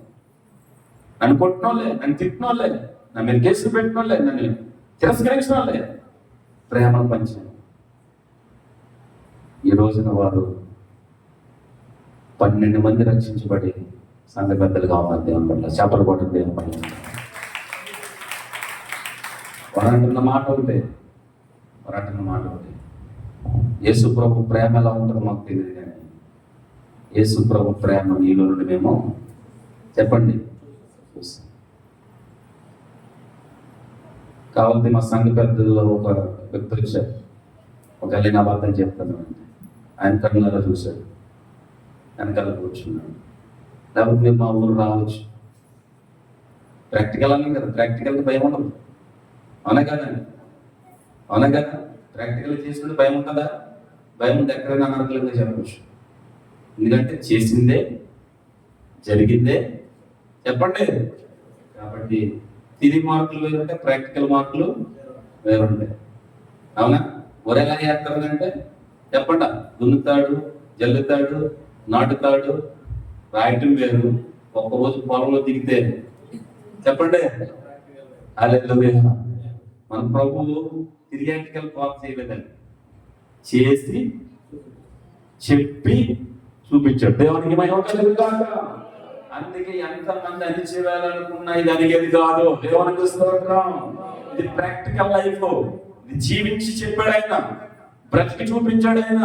అవునే కదా దేవుని బిడ్డలారా? చాలా మంది చెప్పుకుంటూ పోయారు, కానీ మన యేసయ్య చేసి చెప్పి చేయమనలేదు. దేవునికి స్తోత్రం. అంతేకాదు చేసి బ్రతికి ఆ మాటకు లోబడిన వారందరినీ కూడా అలా బ్రతికగలిగే ఆత్మను కూడా దయచేసాడు దేవుని బిడ్డలారా. సో మీరు గమనించండి, జక్కయ్య ఆ ఊరంతటిని కూడా ప్రభు తట్టు, అంటే ప్రభు మహిమపరిచబడేటట్టుగా, ప్రజల నోట ఆ మాట వినబడేటట్టుగా చేయగలడానికి గల కారణం ఏంటంటే జక్కయ్యలో ఏం చూపించాడు దేవుని బిడ్డలారా? చెప్పండి. జక్కయ్యలో ఏమొచ్చింది? మార్పు. మార్పు. ప్రజలు నీలో ఏం చూడాలి? అదే సాక్ష్యం. ఒకప్పుడు జీవితమేంటి, ఇప్పుడు జీవితం ఏంటి? ఒకప్పుడు నీ నడకేంటి, ఇప్పుడు నీ నడకేంటి? ఒకప్పుడు నీ ఆలోచన విధానం ఏంటి, ఇప్పుడు నీ ఆలోచన విధానం ఏంటి? ఒకప్పుడు నేను రోజు 2-3 సినిమాలు చూస్తూ ఉన్నాను. మా ఫ్రెండ్ కనబడ్డాడు, దేవుని మరి అదే అలవాటు అనుకుంటాడు కదా. అర్థమైందా? కాలేజీ టైంలో రోజుకి చూసేవాళ్ళు 2-3 సినిమాలకి వెళ్ళిపోయేవాళ్ళు, క్లాస్ లెక్క కొట్టేసి. మరి ఒక 10 సంవత్సరాల తర్వాత కనబడ్డాడు, అదే ఎలా అన్నాడు, ఎక్కడికి ఏమండే మరి అదే అలవాటు కదా, మనం వస్తావా అన్నాను. నేను కూడా అలాగే దేవుని ఆడ వెళ్తామంటే నేను ఏమన్నాను, వస్తావా అన్నాను. వద్దా అన్నాడు. అయితే ఎక్కడికంటే బా మీటింగ్ వెళ్తాను రా అన్నాడు. దేవునికి ఇస్తాను. అదేంట్రా, నువ్వెప్పుడు పాస్టర్ అయిపోయావు, నువ్వెప్పుడు ప్రార్థన చేసుకున్నావు, మరి అంతా చెప్పాలని కూర్చుంటావా అన్నాను. ఆడికి ఆ రోజు సినిమా చూపించాను దేవుని బిడ్డ. చక్కగా 3 గంటలు ఎలా పట్టుకున్నాడో ఏంటన్నా బతికేంటంటే ఈరోజు దేవుని కృపను బట్టి వాడు కూడా విశ్వాసం ఇచ్చాడు. హల్లెలూయా. అట్లంటే దేవుని బిడ్డ మనలో ఏం కనబడాలా చెప్పండి? మార్పు కనబడాలా, ప్రజలు అది నువ్వు చూడాలా, అది నువ్వు గుర్తించాలా. అప్పుడు నువ్వు చెప్పే మాట వారిలో చెప్పండి అనువనున పనిచేస్తాను. దేవునికి స్తోత్రం. కాబట్టి నేను సింపుల్ గా చెప్తున్నాను, నేను కోరుకుంటున్నాను మీకు. నేను ముందే చెప్పాను, మీ అంత వాక్య జ్ఞానం కలిగిన వాడు కాదు, కానీ ప్రాక్టికల్ గా కొన్ని విషయాలు చెప్తున్నాను. ఇది మనకు అవసరమా కాదా? మన కుటుంబానికి అవసరమా కాదా? చెప్పండి. చాలా మంది ప్రేమ కలిగిన వాడు వేసుకున్నారు, ప్రేమ కలిగిన వాడు వేసుకోవాలని చెప్తున్నా. ఇంట్లో అక్కను మాత్రం మనం చెప్పండి, తమ్ముడిని చెల్లిని చెప్పండి, ఇంటి వాళ్ళని పొరుగు వారిని ప్రేమించుకుని చెప్తాం. కానీ మన ఇంట్లో వాడిని ఎన్ని గదులు ఉంటాయి? ఒక గది ఉంటే ఉండదు, 5 గదులు ఉంటారు, కానీ 5 హృదయాలు చెప్పండి. ఉన్నది 3 అక్క చెల్లెలే చెప్పండి, 3 ఖండాలు దాకా ఉండే ఉండవా చెప్పండి. ఈ అక్కతో మాట్లాడదు, కానీ మందిరంలోకి వచ్చిన అక్కతో మాత్రం బాగా చెప్పండి. సొంత తమ్ముడితో మాట్లాడదు, కానీ చెప్పాల బ్రదర్ ఎవరితో మాట్లాడుతూ ఉన్నాడు. ఈ బ్రదర్ ప్రేమ ఎంత గొప్ప తెలియాలంటే ఆ అన్న అడగాలి. దేవుని చూసుకోవాలి. ఈ అక్క అక్క అక్క అని సిస్టర్ అని ఇప్పుడు 24 గంటలని అక్క ప్రేమ ఎంత గొప్ప తెలియాలంటే ఆ సొంత చెల్లి కానీ ఆ సొంత అక్క నేను అడిగితే స్టార్ట్ చేస్తారు. దేవుని స్తోత్రం.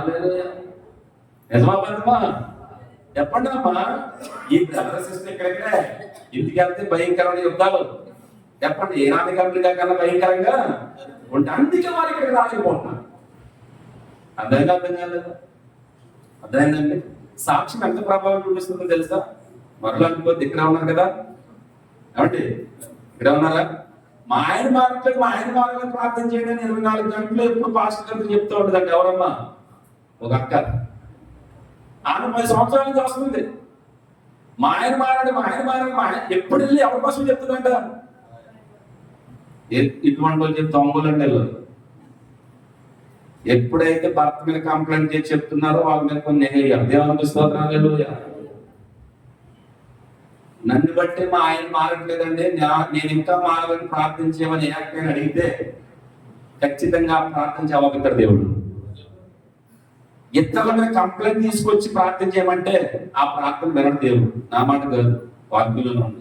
ఈ సహోదరుడి మీద నువ్వు చెప్పాలా, దోషమన్నా ద్రోహమన్నా చెప్పండి, నరహంతకుడితో సమానం. అంటే ఒకరి మీద నింద మోపే గుణం ఎవరిదే?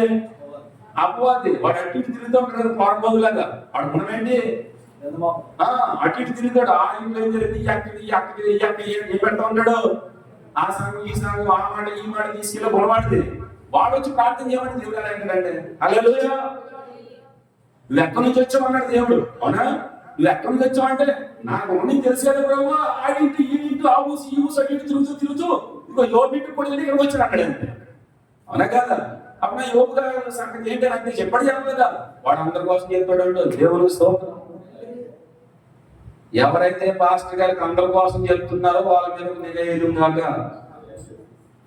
మీరే చెప్పండి, అందరి కోసం చెప్పడం మంచిదే కదా అని అంటారా? చెప్పు. ఎలా చెప్తావు తెలుసు? ప్రయోగ కుటుంబం వాళ్ళే చెప్పాలి. దేవునికి స్తోత్రం.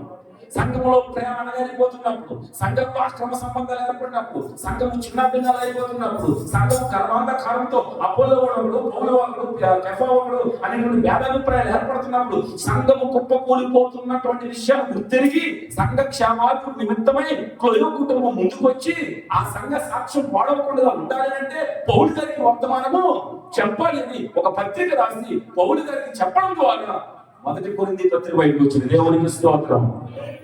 క్లోయో కుటుంబం ఏ విధంగా సాక్ష్యం ఇచ్చింది? సంఘము పాడవకుండా కాపాడడానికి దేవునికి మహిమ కలుగుగాక. మన దగ్గరకు వచ్చే చాలా మంది ఎటువంటివి చెప్పండి? సంఘాన్ని 6 ముక్కలు చేసే మాట చెప్తారు. చెప్పొద్దని నేను అనుకోలేదు. క్లోయో కుటుంబము చెప్పింది. చెప్పినా చెప్పలేదా? చెప్పండి అమ్మా. కోరావు కుటుంబంలో చెప్పారు. తేడా ఏంటి?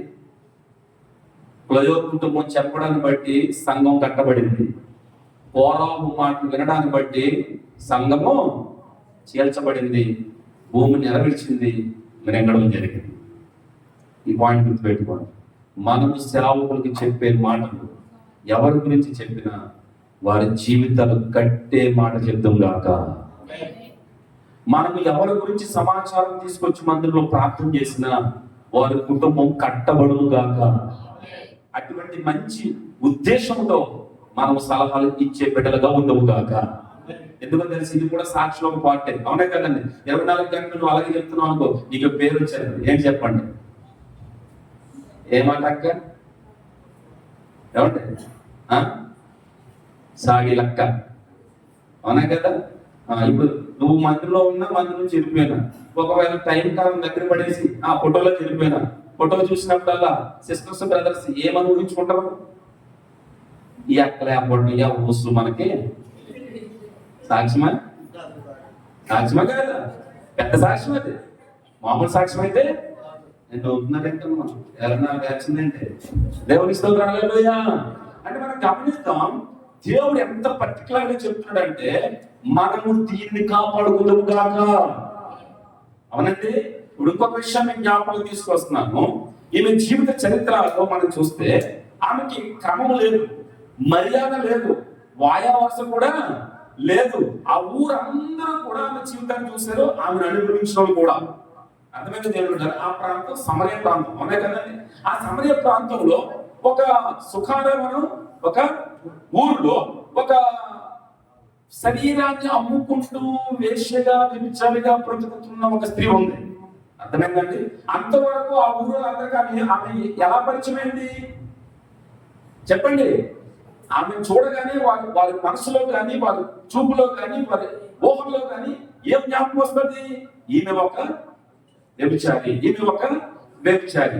ఊరంతా వారిలోనింది. అయితే అటువంటి స్త్రీ మిట్ట మధ్యాహ్నం వేళ బావి దగ్గరికి నీరు తోడుకోవడానికి వచ్చినప్పుడు ఆమెతో ఎవరు మాట్లాడుతున్నారు? ఇప్పుడు మరలా చెప్తున్నాను, యేసు ప్రభువు వారు ఏంటో ఆ సమాజానికి తెలుసా తెలీదా? తెలుసు.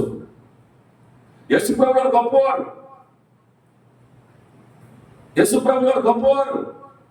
ఆయన అద్భుతాలు చేస్తున్నాడని అప్పటికే ఆయా గ్రామాల్లో ప్రచారము అయింది. కళ్ళు లేని వారికి, కాళ్ళు లేని వారికి, చనిపోయిన లాజరుని, ఇలా కొన్ని అద్భుతాలు ఆ నోట కొన్ని ప్రాంతాలకి పబ్లిసిటీ అయింది. యేసు ప్రభువు వారి గురించి ఒక ఒపీనియన్ ఉంది. ఏంటంటే ఆయన అద్భుతాలు చేసేవాడు, ఆయన దేవుని కుమారుడంట, ప్రవక్తలో ఒక ప్రవర్తన మొత్తం మంచి ఒపీనియన్ ఉంది. ఈయన ఆ స్త్రీతో మాట్లాడుతున్నప్పుడు ప్రజలు ఏమైనా మార్పు వచ్చిందా? అర్థమైనా? ఓకే.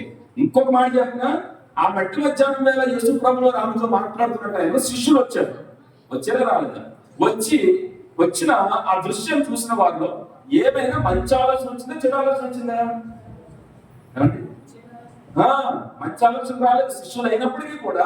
ఇదేంటి, ఈయనేంటి ఈమెతో మాట్లాడినంటే విలువైన ముత్యం మాటలను కూడా, విలువైనటువంటి పరిశుద్ధమైన వ్యక్తి మీద కూడా బ్యాడ్ ఒపీనియన్ పుట్టేటువంటి పరిస్థితి అక్కడ ఏర్పడింది. ఏ బాగలేనప్పుడు. మీకు అర్థమవుతుందండి? యేసు ప్రభు పరిశుద్ధుడే, యేసు ప్రభు వారి మాటలు పరిశుద్ధమైనవే, యేసు ప్రభు వారికి మంచిగా మాట్లాడుతున్నారు. కానీ అక్కడ చూస్తున్నటువంటి కళ్ళులో, వారి ఊహల్లో, వారి ఆలోచనలో ఎవరు కనబడుతున్నారు? ఆ వ్యభిచారితో మాట్లాడుతున్న దృశ్యం కనబడుతుంది. ఆమెను బట్టి ఈ అమూల్యమైన మాటలను వారు ఎలా అర్థం చేసుకున్నారు, వారు ఎలా ఎక్స్పెక్ట్ చేస్తున్నారు? ఈ రోజు నీవు చెప్పే అమూల్యమైన సువార్త కూడా ప్రజల్లోకి బ్యాడ్గా మారడానికి గల మెయిన్ రీజన్ ఏంటో తెలుసా? చెబుతున్న వాక్యాన్ని కన్నా చెప్పే నీ జీవితం చూస్తున్నారు వాళ్ళు. నమ్ముతారా నమ్మరా? అర్థమైందండి? అందుకే వాళ్ళకి ఏమో అర్థం కావట్లేదు అక్కడ. అప్పుడు ఏం జరిగింది? చెప్పవలసినంత అయినా చెప్పలేదా? ఒకసారి చూడండి యోహాను సువార్త త్వరగా దేవుని బిడ్డలారా, అక్కడ ఒక మాట మనం చూస్తే పరిశుద్ధ లేఖన భాగంలో యోహాను సువార్త 4వ అధ్యాయంలో 17వ వచనం, ఆ స్త్రీ నాకు పెనిమిటి లేడనగా యేసు ఆమెతో, నాకు పెనిమిటి లేడని నీవు చెప్పిన మాట సరియే, నీకు 5 పెనిమిట్లు ఉండేది, ఇప్పుడు ఉన్నవాడు నీ పెనిమిటి కాడు, సత్యమే చెప్పితవని దేవునికి మహిమ కలుగును గాక. అప్పుడు ఆ స్త్రీ, అయ్యా నీవు ప్రవక్తవని గ్రహించుచున్నాను. ఇప్పుడు గమనించండి, ఆమె జీవితం ఎలా ఉంది అక్కడ? సాక్ష్యం లేని జీవితం, విలువ లేని జీవితం, క్రమం లేని జీవితం, మర్యాద లేని జీవితం. ఏ పురుషుడితో ఎలా ఉండాలో ఆమెకి తెలియదు, తనకి భర్త ఎవడో కూడా ఆమెకి తెలియదు, భర్తతో ఎలా ఉండాలన్న బంధమే ఆమెకి తెలియదు. చాలా జీవితాలు ఎలా ఉంటాయి, వాయవరస లేకుండా మాట్లాడుతూ ఉంటారు ప్రభువు నమ్ముకున్నా కానీ. ఏ పురుషుడితో ఎలా ఉండాలో తెలియకుండా ప్రవర్తిస్తూ ఉంటారు ప్రభువు నమ్ముకున్నా కానీ. ఆ వైఖరి ఎవరైతే చూస్తున్నారో మన జీవితాల్లో, మనం చెప్పే మాట వారి కొరకే. అర్థమైందా? అర్థం కాలేదా? మన పిలుపు భర్తని భర్తగా పిలవాలి, భార్యని భార్యగా పిలవాలి, అక్కని అక్కగా పిలవాలి, పరాయి స్త్రీని సహోదరిగా పిలవాలి. ఈ క్రమం తప్పుతున్నా లేదు నేటి దినాల్లో. పిలుపుల్లో కూడా తేడా వస్తున్నాయి, రావట్లేదా? మర్యాద లేని పిలుపులు, గౌరవం లేని పిలుపులు, అది సమాజం చూస్తుంది, ఆ సంభాషణ సమాజం వింటుంది. అప్పుడు ఎంత పౌరుషంగా రోషం కలిగి దేవుని యొక్క ప్రేమను మనం ప్రకటించడానికి ముందుకు వెళ్తున్నా, మనలో లేని ఆ క్రమం లేని జీవితము వారిని దేవుని దగ్గరికి రావడానికి ఏం చేస్తుంది? నమ్మరా? చెప్పండి. ఒకసారి ఆలోచన చేస్తే చాలా విషయాల్లో మనం తప్పులు చేసామా చేయలేదా? చెప్పండి అమ్మా. ప్రాక్టికల్ అన్న ముందుగా అందుకే చెప్తాను, నేను ప్రసంగం చేయడానికి మాత్రం కాదు, కొన్ని ప్రాక్టికల్ జీవితాన్ని ఆలోచించుకుంటే మన ప్రవర్తన అక్రమంగా వెళ్ళడాన్ని బట్టి, మన చూపులు అక్రమంగా వెళ్ళడాన్ని బట్టి, మన మాట తీరు కరెక్ట్ గా లేకపోవడాన్ని బట్టి, మాటించి మాట మీద నిలబడకపోవడాన్ని బట్టి ఎంత మందికి దేవుణ్ణి మనం తప్పుగా పరిచయం చేశాం. నమ్ముతాడా వాడు? నమ్ముతాడా? ఇప్పుడు నా దేవుడు మాట ఉంటే మాట అని నువ్వు అంటావు, కానీ నీ దేవుడు మాట ఉంటే మాట నువ్వు నమ్మాలంటే నువ్వు వాడికి మాట ఇచ్చి నెరవేర్చేవా? నమ్మలాగా ఇక్కడ ఉన్నారా? అర్థమైందండి? నువ్వు వాటికి ఇచ్చింది. నేను నా ప్రాక్టికల్ లైఫ్ నుంచి చెప్తున్నానండి. నేను డ్యూటీలో వెళ్ళగానే యేసు ప్రభు కోసం చెప్తూ ఉండేవాడు, ఉద్యోగం చేసుకుంటూ ఉండేవాడు. జూనియర్స్ నా కింద ఒక 10 మంది ఉండేవారు. వాళ్ళకి కూడా దేవుని మాట చెప్తూనే సీనియర్ కాబట్టి భయంతో వినేవాళ్ళు. వాళ్ళకి దేవుడు ప్రేమ చెప్తా ఉండేవాడిని. దేవుడు ఎంత కోపం పాపని ఏం చేస్తాడు? క్షమిస్తాడు. ఆయన ఓర్చుకునే దేవుడు, జనస్వామ్యం కలిగిన దేవుడు. నా దేవుడు అంత గొప్పతనం ఉంది, ఆయన నమ్ముకుంటే మనకు కూడా గుణాలు ఇస్తాడని అనర్కలంగా చెప్పానండి. సంవత్సరం ఇక్కడ ఉన్నారండి. సంవత్సరం తిరిగిన తర్వాత ఆ 10 మందిలో ఒకడు ఒక మిస్టేక్ చేశాడు. మిస్టేక్ చెప్తే ఆ బ్యాచ్ ప్రొడక్షన్ రికార్డ్ వాడు మొక్క మీద కొట్టి ఏమనుకుంటారు? ఎవరు సీనియర్ అనే అహంకారం. అర్థమైంది అనుకుంటారా? ఒక గర్వం. ఇది ఒక గంటలో మళ్ళీ నాకు క్లారిటీ ఇవ్వాలి అని ఇష్టం వచ్చినట్టు వాడిని ఏం చేశాను? కలిసాను. రాదని చెప్తున్నాను. ఆ రోజు డ్యూటీ అయిపోయింది. డ్యూటీ నుంచి ఇంటికి వెళ్తా ఉన్నప్పుడు నా పక్క వచ్చి అంటున్నాడు, అనియా సంవత్సరం నుంచి నేను వేసుకోవడం కోసం చెప్పు.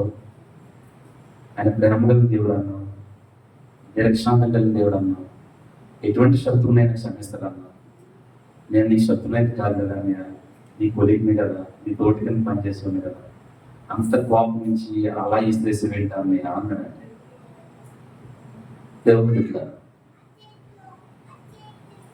ఏడ్చాను. రూమ్కి వెళ్ళాను, భోజనం చేయలేదు. ఏ మొఖం పెట్టుకుంటే సువార్త చెప్పను, ఏ మొఖం పెట్టుకుని నా దేవుడు ప్రేమ కలిగినని చెప్పను. అర్థమైందండి? వాడు యేసు ప్రభు కోసం చెప్తే వింటాడా? ఇంకా చెప్పాలి. రాత్రంతా ఏడ్చాను, ప్రభువా ఏం చేస్తుంటావు, నేనేం చేయలేదు. ఆ వ్యక్తిలో నువ్వు ప్రేమ కలిగినోడు, దీర్ఘశాంతం కలిగినోడు అని ఆ వ్యక్తి నేను ప్రేమ చెప్పగలగాలి. నాకు తెలియదు ప్రభువా, నాకు క్షమించి ప్రభు. నా రాత్రం తెలిస్తే ప్రభు అన్నాడు, నువ్వు వెళ్ళి అతనికి క్షమాపణలో దేవస్తున్నాడు. 5 సంవత్సరాల సీనియర్ నేను. నాకు నెలకు 40,000 రూపాయలు జీతం, వాడికి 15,000 రూపాయలు జీతం. నేను కూర్చోమని లేవంటే లేవాలి. వాడి దగ్గరికి వెళ్ళి దేవుడు ఏమని చెప్పాడు, చేస్తావా? ఏంటి మాకు ఏమంట వస్తుంది? ప్రాక్టికల్ అంటే ఏమంట వస్తుంది? రేపు నుంచి వాడికి నేను ఎలా కనపడతాను? ఏదైనా కానీ నువ్వు చెప్పావు నేను చేస్తానని. ఆ మర్నాడు వెళ్ళి క్యాంటీన్లో భోజనం చేస్తున్నావు, నా పక్కన ఉన్నాడు. భోజనం అయిపోయిన తర్వాత, తమ్ముడు నన్ను క్షమించు, నా దేవుడు కోపపడే దేవుడు కాదు, ద్వేషించే దేవుడు కాదు, ఎంత ఘోర పాపనైనా అర్థం చేసుకుని సరిచేసి క్షమించే దేవుడు. అది తీసుకురా, అది ఎలా సరి చేయాలి నేను చేస్తాను, కలిసి చేద్దాం, కంప్లీట్ చేద్దామని వాడు వర్క్ అంతా నేను ఆ రాత్రి ఓటి ఉండి కంప్లీట్ చేసి వాడిని పంపించి ఆ మార్నింగ్ కల్లా రెడీ చేసి ఇచ్చాను. వాడు వేసుకోవడానికి మీకు ఇచ్చా చేపలు కూడా దేవా. ఈరోజు మేనేజర్ అయ్యాడు, నెలకి 90,000 రూపాయలు జీతం కట్టాడు. దేవునికి మహిమ కలుగుతుంది. ఎక్కడ ఎప్పుడు కనపడినాడు, అన్నయ్య నువ్వు చూపించిన ప్రేమే దేవునితో తిరిగాను. దేవునికి స్తోత్రం. మాట మీకు చెప్తున్నాను దేవుని బిడ్డలారా, ప్రజలు మనం చూసేది ఏం చెప్పండి. నేను ఆయన చెప్పిన వాకింగ్ కన్నా నేను చూపించిన ప్రాక్టికల్ లైఫ్ ఆ వ్యక్తి ఏం చేసింది చెప్పండి? ప్రభావం చూపించింది. నమ్ముతారా నమ్మరా చెప్పండి? ఇప్పుడు మనం సమాజంలోకి ఎలా చూపించాలి? నేనే నన్ను చూడండి, నాలో వచ్చిన మార్పుని మీరు చూడండి అంటే ఖచ్చితంగా ఎప్పటికైనా వారు ప్రభువుని తెలుసుకుంటారు. దేవునికి స్తోత్రం. ఎలాగో మీకు త్వరగా నేను చెప్తున్నాను. జక్కయ్య జీవితం చూశాను కదా, ఇక్కడ ఈ జీవితం అంతా ఊరోడికి తెలుసు తెలియదండి, తెలుసు కదండి. ఆమె జీవితంలో క్రమం ఉందా? ఆమె జీవితంలో నిజాయితీ ఉందా? ఆమె జీవితంలో పరిశుద్ధత ఉందా? సార్ ఆమెకు అసలు ఆమె పక్షంగా ఒక పురుషుడు ఉన్నాడా భర్త? చెప్పండి, లేదు. ఆ ఊరిలో ఎవరికి తెలుసు కదా. ఇప్పుడు ఎప్పుడైతే యేసుక్రీస్తు ప్రభువు వారి యొక్క సందేశం ఉన్నదో, ఎప్పుడైతే యేసుక్రీస్తు ప్రభువు యొక్క మాటల హృదయంలో చెప్పండి ప్రభావం చూపించాయో, ఆమె ఊరిలోకి వెళ్ళి అని చెప్పి చెప్పండి స్వాత. ఆమె స్వాత చెప్పదండి, చెప్పేది కూడా స్వాత చెప్పాడా? ఈయన లోక రక్షణ చెప్పాడా? యేసు ప్రభువు వారు రాగానే నా అన్యాయం బ్రతుకు పట్టబయలైంది, నేను అన్యాయాన్ని ముట్టుకోవట్లేదు, దీంతో నాకు పని లేదు, నేను నీతిలో బతుకుతాను అన్నాడు. దేవునికి స్తోత్రం. అంతేనే కదా. ఇక నేను అన్యాయం సొమ్ము ఆశించను, అక్రమంగా దోచుకోను, నీతిగా నేను బ్రతుకుతాను. కారణం ఏంటంటే నీతి సూర్యుడు నా ఇంట్లో ఉదయించాడు, పరిశుద్ధుడు నా ఇంట్లో వచ్చాడు. నీతిమంతుడు నా ఇంట్లోకి వచ్చాడు కాబట్టి నా ఇల్లు నీతి గుడారముగా ఉండును గాక అని ఊర్లోకి వెళ్ళి అవినీతిని బయట పెట్టి నీతిగా బ్రతకడానికి రూపాయలు లేకపోయినా నేను బ్రతుకుతానని సాక్ష్యం ఇచ్చాడు. ఎవరికి స్తోత్రం. ఆ సాక్ష్యమే ఎరుకో పట్టణాన్ని కదిలించింది. సమరయ పట్టణంలో జరిగింది ఏంటో తెలుసా? ఏమి లేదు. ఇదిగో ఓ సమరయ ప్రాంత ప్రజలారా, సుఖరామ గ్రామంలో ఉన్నటువంటి గ్రామ పెద్దలారా, నాయకులారా, పురుషులారా, పిల్లలారా, స్త్రీలారా రండి, నేను చేసినవన్నీ నాతో చెప్పినా యేసుని నేను చూశాను. ఏం చెప్పాడే అని అంటారా? ఏం చెప్పాడే అని అంటే, ఇదిగో నా ఇంట్లో 5 పెట్టుకున్నాను, నేలకుండా పెట్టుకుని బయటికి వెళ్ళాను, ఏ మెరగందా అన్నట్టుగా పవిత్రతలాగా పరిశుద్ధురాలుగా మాట్లాడాను. అక్కడ నా జీవితంలో నా ఇంట్లో ఉన్న చీకటి పొరలన్నిట్లయినా బట్టబయలు చేశాడు. ఇప్పుడు ఇంట్లో ఉన్నవాడు కూడా నీ భర్త కాదన్నాడు.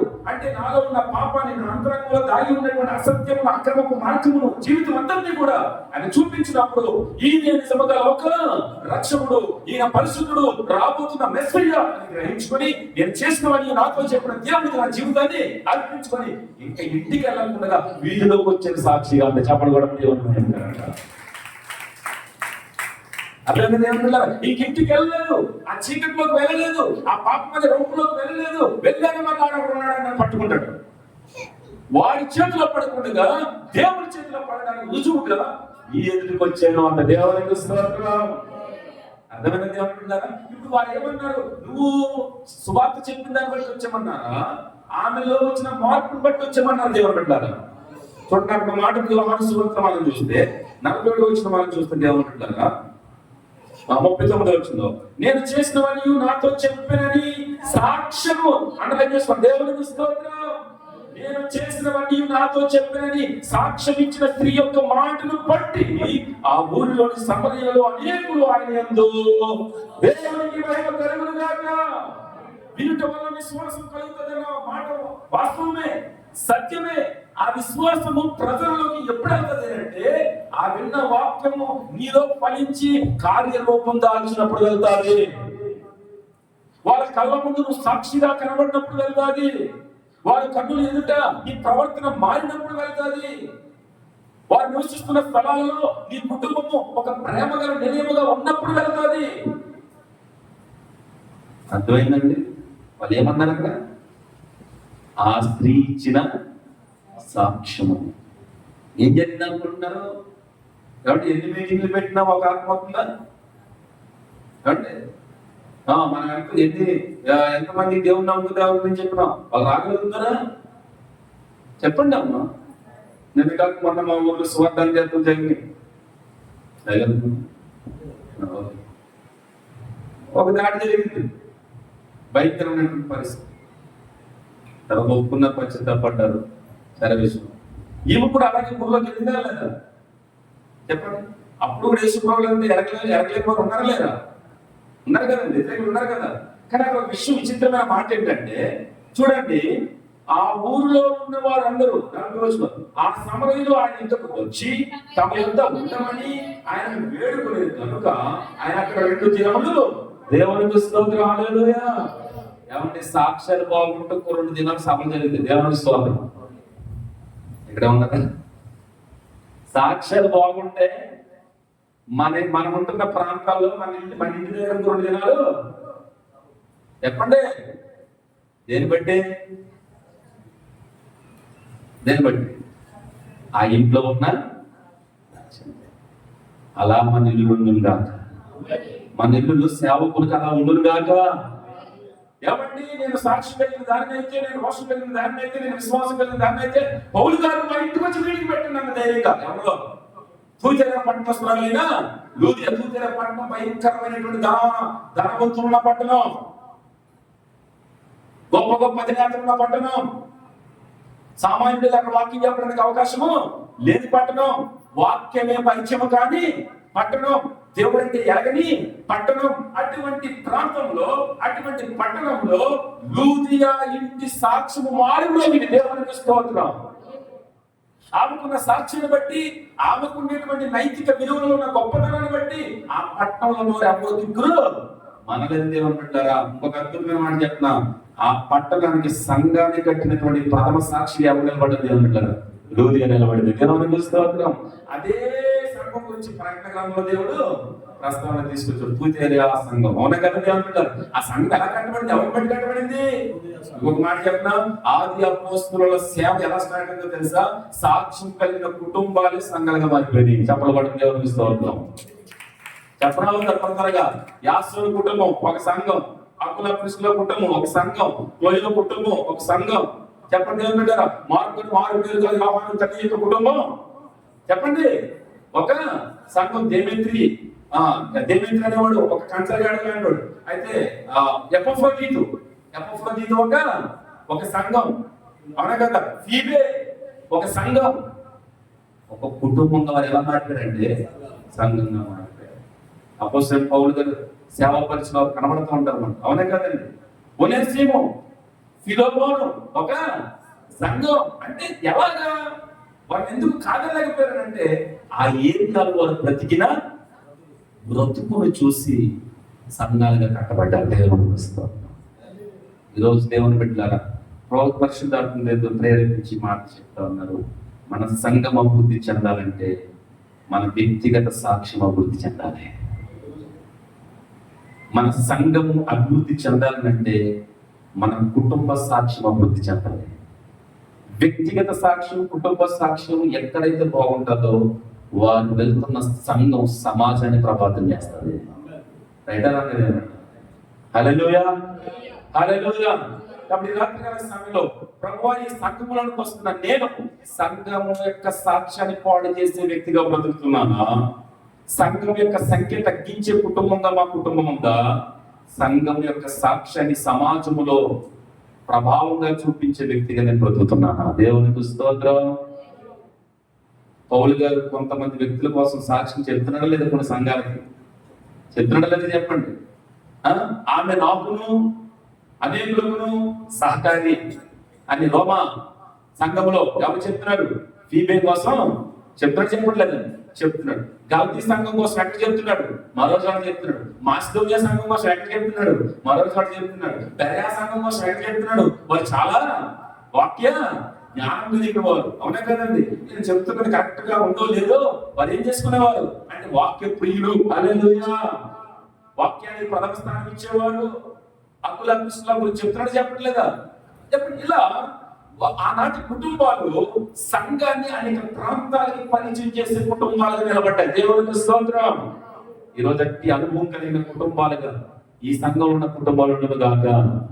ఇప్పుడు అక్కడ వాళ్ళు ఏమంటున్నారు? దేవుడు యోహాను సువార్తలో మనం చూస్తే ఆయన మాటలు విన్నందున ఇంకా అనేకులు నమ్మి ఆ స్త్రీని చూచి ఇక మీదట నువ్వు చెప్పిన మాటను బట్టి కాక మా మట్టుకు మేము వింటాం. దేవునికి స్తోత్రం. అమ్మా, వాక్యం నీ జీవితాన్ని మేము చూసాము. అయితే అంత గొప్పగా మార్చిన దేవుడు మాటలు వినడానికి ఇప్పుడు మేము వస్తున్నాం. దేవునికి స్తోత్రం. మేము రావాలనుకుంటున్నాం, మేము చూడాలనుకుంటున్నాం అని వారు వచ్చి ప్రభువును మహిమపరిచిన విషయాలు అక్కడ కనబడట్లేదు. ఇప్పుడు మాట చెప్తున్నాను. సుఖానవ గ్రామం అంతటిని కూడా ఒక్క రోజులో ప్రభు పాదాల దగ్గర తీసుకురావడానికి గల కారణం చెప్పండి. ఎంత ప్రసంగం చేస్తే వస్తారు కొంతమంది చెప్పండి. దట్ ఈస్ మనకున్న వీక్నెస్. దేవునికి వస్తూ ఉంటారు. సాక్ష్యం అంతగా ప్రభావితం చేస్తారు. నువ్వు చెప్పే వాక్యం కన్నా అప్పుడు వారన్న మాట తెలుసా? ఇదిగో నిన్ను మార్చిన ఆ వాక్యమును బట్టి నీలో ఉన్న సాక్ష్యాన్ని మేము చూసాం కదా, ఇప్పుడు ఆ వాక్యం దగ్గరికి మేము రాబోతున్నాం అన్నాం. దేవునికి వస్తూ ఉంటాము. ఎవరు చూసి వచ్చారు వాళ్ళు? సమరయ స్త్రీలో వచ్చిన మీ సేవ అందరూ చేయాలి, పాస్టర్ అందరూ చేయాలి. మా సంఘంలో పెట్టి అదే చెప్తారు. ఒక్కొక్క సంఘంగా మారిపోవడం. దేవుని పుస్తకం సంఘంగా మారిపోయినట్టు సంఘం పక్కన సంఘం కట్టేదని లేదు. చాలా మంది ఇలాగే అర్థం చేసుకుంటారు. మీరే చెప్పారు కదా పాస్టర్, సంఘంగా మారిపోయినట్టు సంఘం పక్కన సంఘం కట్టేమనంటే బాబు ఆయన ఈ సంఘం కదలే సంఘం రండి, ఆయన నువ్వు కదిలే సంఘంగా మారు. దేవుని చూస్తూ ఉంటారు. అర్థం లేకుండా ఒకవేళ కట్టేస్తారని కట్టేసుకో, పునాది డబ్బులు నేనైతారంట. దేవుని చూస్తూ ఉంటారు. ఎందుకంటే పిలుపడ్డానికి ఈజీ కాదు. దేవుడు పిలిస్తే కట్టు. దేవుడు పిలిస్తే కనుక కట్టు, నిలబడతారు. కానీ మనుషులను చూసి కడితే కూలిపోదు. పిలుపు ఉంటే కట్టు, దర్శనం ఉంటే కట్టు, దేవుడు ప్రేరేపిస్తే కట్టు. లేదా నువ్వు ఎక్కడికి వెళ్తే అక్కడ సంఘంలో బతుకు, దేవుని చూస్తావు. మనం కూడా సజీవమైన రాళ్ళ వలె ఎలా కట్టబడుతున్నాం? దేవుడు నివసించే మందిరాలుగా కట్టబడుతున్నాం. ఈ మందిరాలు కోల్చొచ్చు, కానీ ఈ మందిరం ఒక చోటే. ఇప్పుడు నేను ఎప్పుడైనా వాకింగ్ చెప్పడానికి రావాలంటే, లేకపోతే చూడాలనుకుంటే ఈ మందిరం చూడాలంటే ఎక్కడ రావాలి చెప్పండి? కానీ ఈ మందిరంలో కదులుతున్న మందిరం అన్నం చూడాలంటే ఎక్కడ కనబడితే దేవుని స్తోత్రం. రేపు అన్నారు నేను ఎక్కడ కనబడి నేను మిమ్మల్ని మర్చిపోవచ్చు, కానీ మీరు నన్ను మర్చిపోవాలి. జీవన మందిరం అవునా కదా? ఏ ఏరియాలోనైనా ఉంటాం. ఈ మందిరాలకి దేవుడు విధించాడు, ఈ మందిరానికి కాదు. మీలో నివసించు దేవుని చెప్పండి, ఆత్మ మనలో నివసించు. దానికి ఒక యోగ్యమైన ఆలయంగా మనం ఎలా ఉండడానికి? దేవుని ఆలయంగా మనం ఉన్నాం, కదిలే ఆలయంగా మనం ఉన్నాం, కదిలే సాక్షులుగా మనం ఉన్నాం. కాబట్టి రాత్రి కాల సమయంలో దేవుడు మాట్లాడుతున్న మాట ఏంటంటే, దేవుని బిడ్డలారా, మన జీవితానికి సాక్ష్యము చాలా గొప్పది. దేవునికి స్తోత్రం. ఏది పాడైపోయినా తిరిగి మళ్ళా చెప్పండి సంపాదించుకోవచ్చు. ఒక్కసారి ముద్ర పడింది అనుకో, ఒక తేడా మచ్చ పడింది అనుకో, అది అలాగే జీవితకాలం చాలా ప్రమాదం. యవనస్తురాల జాగ్రత్త, యజమానురాల జాగ్రత్త. చూడండి, దావీదు దేవుడు హృదయానుసారుడు అయ్యడం లేదా? అయ్యాడు. కానీ మచ్చగానే ఉందా లేదా? దేవుడు ఎక్కడ చెప్పినా ఏమంటాడు తెలుసా? ఏమంటాడండి? దావీదు పుట్టిన కొడుకు అంటాడా? ఊరియా భార్య అయినా పాయింట్ అర్థం చేసుకోండి. నేను చెప్తున్న మాట, దావీదుకు పుట్టిన కొడుకు అన్నాడా దేవుడు? ఒక స్టేట్మెంట్ ఇచ్చేటప్పుడు ఊరియా భార్య అయిన బెత్షెబాకు పుట్టిన అది మీకు అర్థమైందా? తేడా అర్థమైందండి? లేఖలను ఇల్లేఖలు అర్థమైందా? మచ్చగానే రాత్రంతా పొరుగు తేలిపోయేటట్టుగా నీరు కార్చిన ఒక మంచి మాట, బెత్షెబా విషయంలో తప్ప దావీదు గారు ఇంకెన్నడూ దేవునికి విరోధమైన పని చెప్పడం. దేవునికి స్తోత్రం. ఒకవేళ పొరపాటు అయితే నీకు, ఒకవేళ అవిధేయుడు అయితే, అవిధేయురాలు అయితే, ఈ రాత్రి దావీదుకి ఇచ్చినటువంటి ఆ క్షమాపణే దేవుడు మనకి ఇవ్వబోతున్నాడు. చీకట్లో ఉన్నటువంటి దావీదు జీవితాన్ని ఉదయానుసారుడిగా తీర్చుకొచ్చిన ఆ ఆత్మ అభిషేక వాక్య పరిచయనే దేవుడు ఈరోజు నీ కుటుంబానికి ఇవ్వబోతున్నాడు. నువ్వు లోబడితే, నువ్వు పశ్చాత్తాపడితే, నువ్వు తెలుసుకుంటే దేవుడు మనల్ని నేను వెలుగులోకి తీసుకురాబోతున్నాడు. హల్లెలూయా. కాబట్టి ఊరంతా యేసు ప్రభువుల వారు గొప్పవాడని చెప్పడానికి మెయిన్ కారణమే చెప్పండి, ఆ స్త్రీ ఇచ్చిన సాక్ష్యం. మరి ఇది గొప్పదా కాదా? చెప్పండి. వాక్యము అన్ని చోట్ల చెప్పలేదు, సాక్ష్యం ప్రతి ఒక్కరికి చెప్పలేదు. దేవుని స్తోత్రం. అర్థమైందండి? నేనేంటో చెప్పుకోవడానికి ఏమైనా అడ్డంగా? ఏమంటే ఒకప్పుడు నేను తాగుతుందండి, ఒకప్పుడు నేను వ్యభిచారినండి, ఒకప్పుడు నేను దొంగనండి, ఒకప్పుడు నేను అంతకునండి, లేకపోతే ఒకప్పుడు నేను రకరకాల వ్యక్తినండి, ఇప్పుడైతే అవన్నీ మానేసుకున్నానండి అని చెప్పడానికి ఎవడైనా అభ్యసం పెడతాడా? చెప్పండి.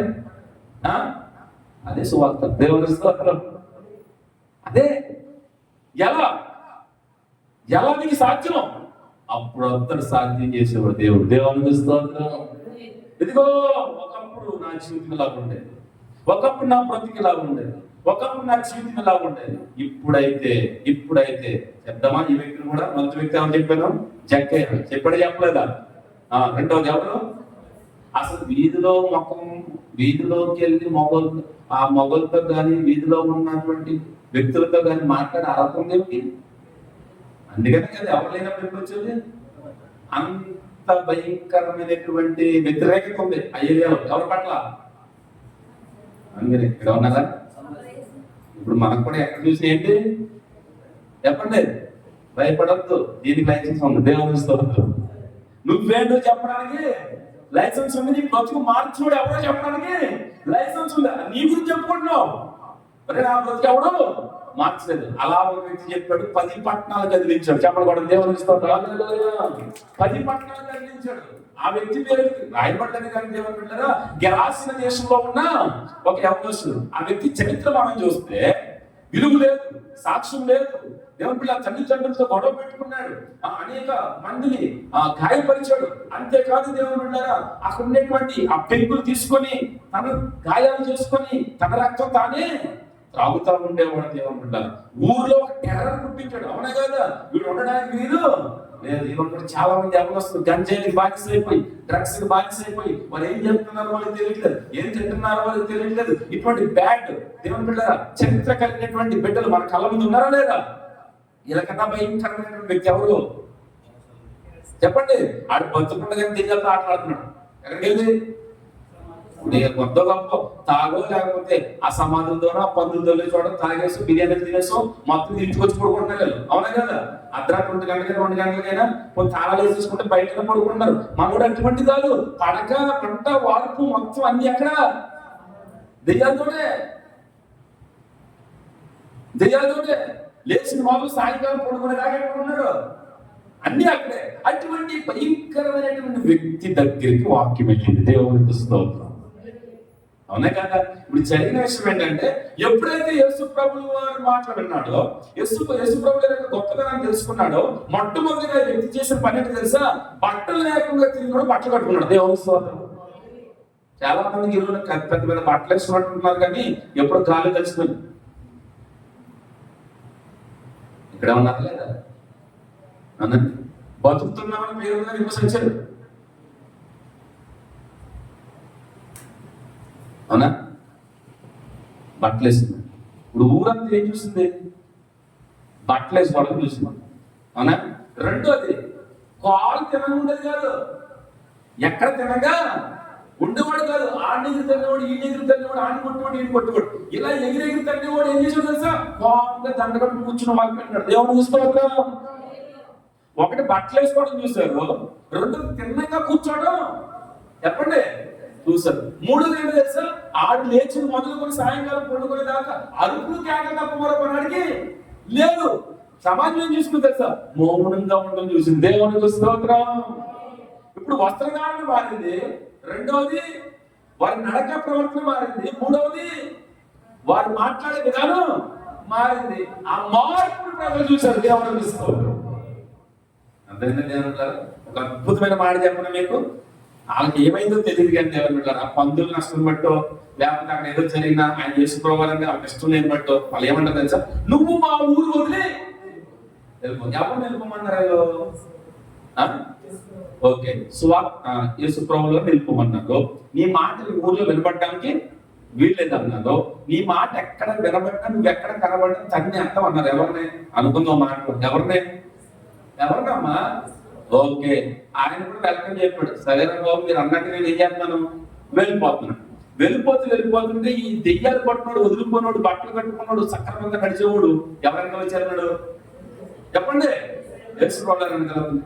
చూడండి, నా యొక్క నేను వదిలించింది ఎక్కడ నిలబడి నీ బ్రతుకు చూపించరా అన్నాడు. అదే మాట అన్నాడు కదా ఆయన. అన్నారా?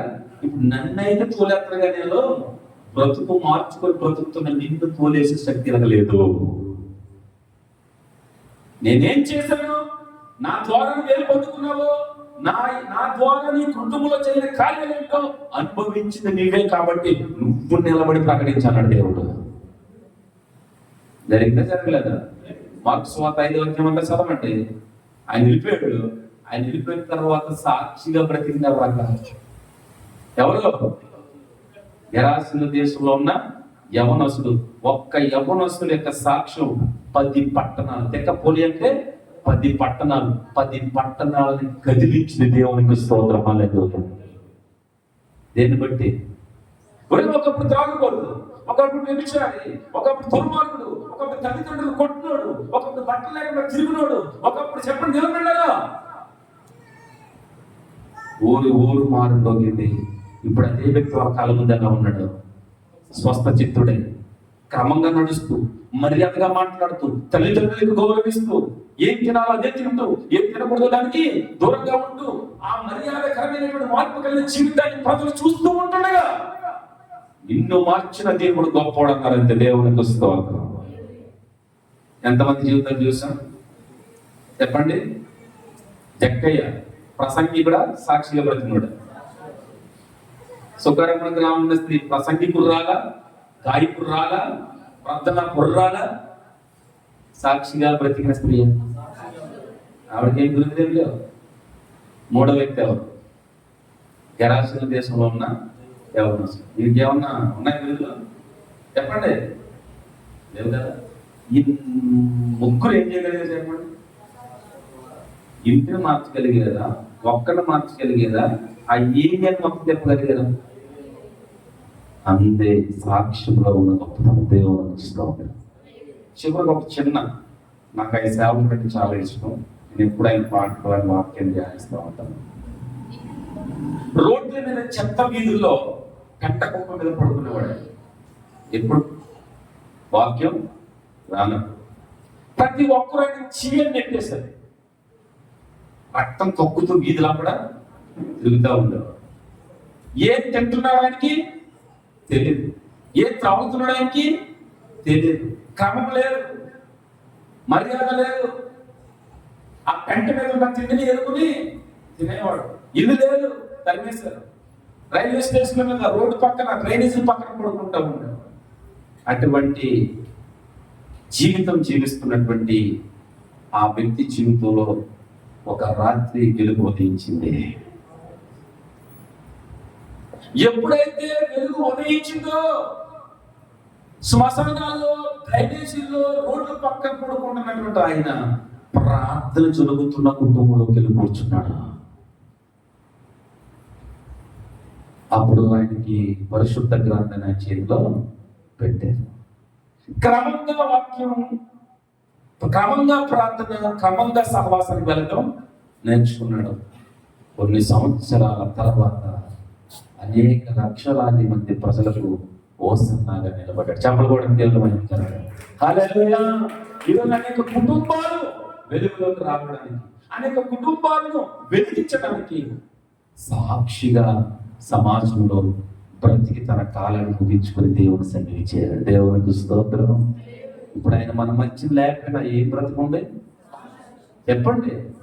ఆయన సాక్ష్యం చూసినప్పుడల్లా చావు బ్రతుకుల మధ్యన ఉన్నవాడికి బ్రతికే అవకాశం అవుతుందా రావట్లేదు చెప్పండి అమ్మా. మనం లేకపోవచ్చు, కానీ మనం ఆ ప్రాంతంలో బ్రతికిన బ్రతుకు ప్రజల్ని వెలిగిస్తుంది. హల్లెలూయా. సో నాకు దేవుడు మధ్యలో పెట్టిన మాటే చెప్పు. నేనే మర్మాలు అనేది నాకేమీ తెలియదు. నేను అర్థంగా చెప్తున్నా. దేవుడు మిమ్మల్ని ప్రేమిస్తుంది. గొప్ప కార్యాలు ఈ సంఘంలో చేయబోతున్నాడు. ఈ చుట్టుపక్కల ప్రాంతంలో ఈ సంఘ సాక్ష్యము మారుమరుగును గాక. ఈ సంపూర్ణ రాత్రి ప్రభావం వీధి వీధుల్లోకి వెళ్ళును గాక. ఇక్కడ ఏదో ఒక ప్రభావం ఉందని ప్రజలు ప్రభావం వల్ల తరలి వచ్చును గాక. కాబట్టి దేవుని బిడ్డలారా, అన్నిటికంటే విలువైంది చెప్పండి సాక్ష్యం. చివరగా ఏ విషయాల్లో మనం కొంచెం జాగ్రత్త కలిగి ఉండాలో ఆ వచనాన్ని చూపించి ముగించేస్తాం. అన్నయ్య గారు టైం అయింది కదా, 12:10. ఓకే, సరిపెట్టాయి. తిమోతికి రాసిన పత్రిక ఒకసారి చూడండి. ఒక్కసారి పరిశుద్ధ లేఖన భాగంలో మొదటి తిమోతికి రాసిన పత్రిక 4వ అధ్యాయము 11వ వచనం చూడండి. ఈ సంగతులను ఆజ్ఞాపించి బోధించుము. నీ ఎవరును బట్టి అంటే మేము ముసలోళ్ళం కాదండి, మాకు సంబంధించింది కాదని అనకండి. యెహోవా కొరకు ఎదురు చూసేవారు. అమ్మ, మనం పరలోకం కోసం ఎదురు చూస్తున్నామా, నరకం కోసం ఎదురు చూస్తున్నామా? పరలోకం కోసం ఎదురు చూసే వాళ్ళు ఏం పొందుకుంటారు? నూతన పాలన వచ్చిందంటే యంగస్మా గోడ్స్మా చెప్పండి. అంటే సారం గారు ఎవరి కోసం ఎదురు చూస్తుంది? వాగ్దానం ఇచ్చిన వాడు నెరవేరుస్తాడని యెహోవా కొరకు ఎదురు చూస్తుందా లేదా సారమ్మ? అప్పటికి ఏజ్ ఎంత ఆమెకి? 100 సంవత్సరాలు ఎవరికంది చెప్పండి. పెళ్ళైన కొత్తలో అమ్మాయి అన్నట్టుగా అందరు దేవునికి స్తోత్రం. హల్లెలూయా. అంటే బలవంతురాలు అయిందా అవ్వలేదా చెప్పండి కనిపెట్టారు. కాబట్టి వచ్చిన యవనస్తులకి మంద కాదని అనుకుంటారు. ఇక్కడ ఉన్నా అందరికి. తర్వాత ఏమనుంది? ఎవడు నిన్ను తృణీకరింపనీయకము. చూడు, మాటలు, ప్రవర్తనలో, ప్రేమలో, విశ్వాసములో, పవిత్రతలో, విశ్వాసంతో మాదిరిగా ఉండము. మన సాక్ష్యం దేవుడు కాపాడుకోవడం మాటలో, రెండవది ప్రవర్తనలో కాపాడు, మూడవది ప్రేమలో. దొంగ ప్రేమ అంటే అమ్మా ప్రేమే, ప్రతిదానికి ప్రేమే, అవునా కదా? కాలేజీలో 3 రోజులు వెళ్ళేటప్పటికి వెనకాల గులాబీ పోగొట్టుకున్నప్పుడు ఆడు ప్రేమ అంటాడు, లవ్ అంటాడా, లేకపోతే ఐ హేట్ అంటాడా? అమ్మా ఇక్కడ ఉన్నారు కాలేజా మీరు? మా పాస్టర్ చెప్తుంది కదా ప్రేమ ప్రేమ. మరి ఆడన్నది ప్రేమే, ఇక్కడ అన్నది ప్రేమే. ఆడన్న ప్రేమ సించినట్టు బిచ్చి చెప్పి తోసే ప్రేమ. ఈయన అన్న ప్రేమ కలవరిశిలో ప్రాణం పెట్టి రక్షించే ప్రేమ. దేవునికి స్తోత్రం. అర్థమైంది దేవుని ద్వారా. ఆ ప్రేమలో అపవిత్రత ఉంది, ఆ ప్రేమలో మోసం ఉంది, ఆ ప్రేమలో కపటం ఉంది, ఆ ప్రేమలో కోరికలు తీర్చుకునే గుణం ఉంది. ఈ ప్రేమలో నశించిపోతున్న దాన్ని వెతికి రక్షించే గుణం ఉంది. పడిపోయిన నేను నిలబెట్టే గుణం ఉంది. పతనమైపోతున్న నీ జీవితాన్ని బాగు చేసే గుణం ఉంది. పాడైపోయిన నీ జీవితాన్ని బదిలీ చేసి పవిత్రంగా మార్చే గుణం ఉంది. దేవునికి స్తోత్రం. అర్థమైంది ఎవరు పెట్టారా? కాబట్టి ఏ ప్రేమ ఆ ప్రేమ అన్ని ప్రేమలు ఒకటేనే అనుకోకండి. పెదాలకు చేతి ప్రేమ ఉందా లేదా చెప్పండి. సామెతల గ్రంథంలో ఉందా లేదండి? అది చివరికి ఎక్కడ తీసుకెళ్తాంట? పాతాళానికి తీసుకెళ్తారు. అది ప్రేమనే ఉంది. ఇది కూడా ప్రేమ చూపించాడు. ఈ ప్రేమ ఎక్కడ తీసుకెళ్తుంది? పరలోకాన్ని తీసుకెళ్తుంది. కొంచెమే తేడా. ఆ తేడా గమనించుకుని బ్రతుకుతాం కాక. ఆ తేడాలోనే తేడాలు జరిగితే అవునా కదా? ఏమంటారా? ఆ కొంచెం తేడాలోనే మన జీవితాలు ఏమవుతాయి? నాశనమే. అందుకే జాగ్రత్తగా గమనించాలి. తర్వాత విశ్వాసంలో, పవిత్రతలో మాదిరిగా అంటే సాక్షిగా. ఓకేనండి. ఇది ఈ సంపూర్ణ రాత్రి దేవుడిని గ్రహించిన చెప్పండి సందేశం. దేవునికి స్తోత్రం.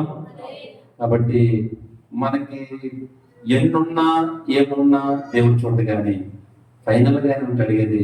నీవు నా కొరకు సాక్షిగా బ్రతికావా? దేవునికి స్తోత్రం. అంతేనే కదండి. ఎవరైనా వీళ్ళకి రిపోర్ట్ ఇవ్వాల్సింది ఏ విషయంలో? నేను 100 మందిరాలు కట్టినంటే కుదురుతుందా చెప్పండి? 50 మంది భోజనాలు పెట్టినంటే కుదురుతుందా చెప్పండి? ఆయన అడిగేది ఏంటంటే నీవు నా కొరకు సాక్షిగా బ్రతికావా? ఖచ్చితంగా జక్కే చెప్తాడు చెప్పడా? చెప్పండి. సమరస్తి చెప్తాడు. గెరాసిన తీసిన అవసరం చెప్పడా? ఏ సమయాలు కూడా చెప్పలేదు. చెప్పే ఉంటారు ఆయన. ఆయనకు పోస్ట్ డిక్లేర్ అయిపోయింది. దేవుని స్తోత్రం. అయితే ఇప్పుడు ఎవరికి ఉంది అవకాశం? ప్రభువా, నీవు నాకు ఇచ్చిన జీవితంలో, నీవు నాకు ఇచ్చిన సమయంలో, నీవు నాకు ఇచ్చిన టైంలో నేను నీ కొరకు సాక్షిగా బ్రతికానయ్యా. నీవు లేని ఒకప్పుడు నా జీవితం ఎలా ఉంది? నీవు వచ్చిన ఇప్పుడు జీవితం ఎలా ఉంది? నేను ధన్యున్నాయా? నాకేమన్నా లేకపోయినా ఈ సాక్ష్యాన్ని కాపాడుకొని బ్రతుకుతాను. దేవునికి స్తోత్రం. కొంతమంది అండి ఉద్యోగాలు పోయినా ఏం కాపాడుకుంటాను ఏమండి? సాక్ష్యం. మొద్దుకే చంపడానికి నేను కారణం ఏంటి? మేడం లేదు సాక్ష్యం. ఏంటి సాక్ష్యం? దానియేలు సింహాలయంలో పడడానికి కారణం ఏంటి? సాక్ష్యం. ప్రార్థన మానలేదు, సాక్ష్యం. పొత్తిఫేర భార్య రెక్టాంట్గా కేసు పెట్టేసి చేసాల్లో యోసేపు గారిని పడడానికి కారణం ఏంటి? పోగొట్టుకోలేదు. దేవునికి స్తోత్రం. పోగొట్టుకోలేదు. నేను చేసాలకైనా వెళ్తాను, సాక్ష్యాన్ని పోగొట్టుకోను. సింహాల పోనికైనా వెళ్తాను, సాక్ష్యాన్ని పోగొట్టుకోను. అర్థమైనా దేవుని ఉంటారా? ఇంకా చాలా విషయాలు చెప్పుకోవచ్చు. అంత గొప్ప ప్రభావం దేంట్లో ఉంది? సాక్షిగా ఉంది.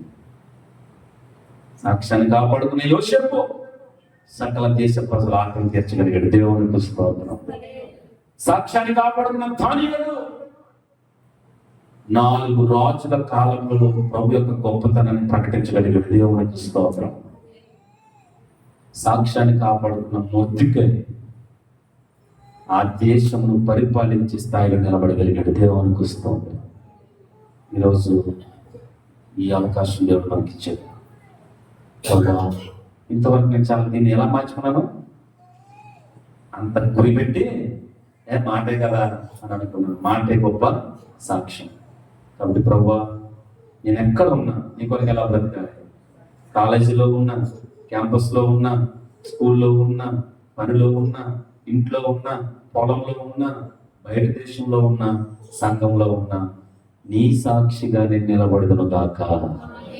అట్టి కృపను నాకు దయచేయమని ప్రభువుని అడుగుదాం. అట్టి కృప, పరిశుద్ధాత్మ దేవుడి యొక్క సహాయం ఈ సంఘానికి మనకి దేవుడు మెండుగా కలుగజేయును గాక. కళ్ళు మూసుకుందాం. దేవుని బిడ్డలారా, ప్రార్థనలోకి వెళ్దాం. కళ్ళు మూసుకుందాం. దేవుడు మనతో మాట్లాడినటువంటి మాట, ప్రభువా నీ సాక్షిగా నేను బ్రతుకుతాను.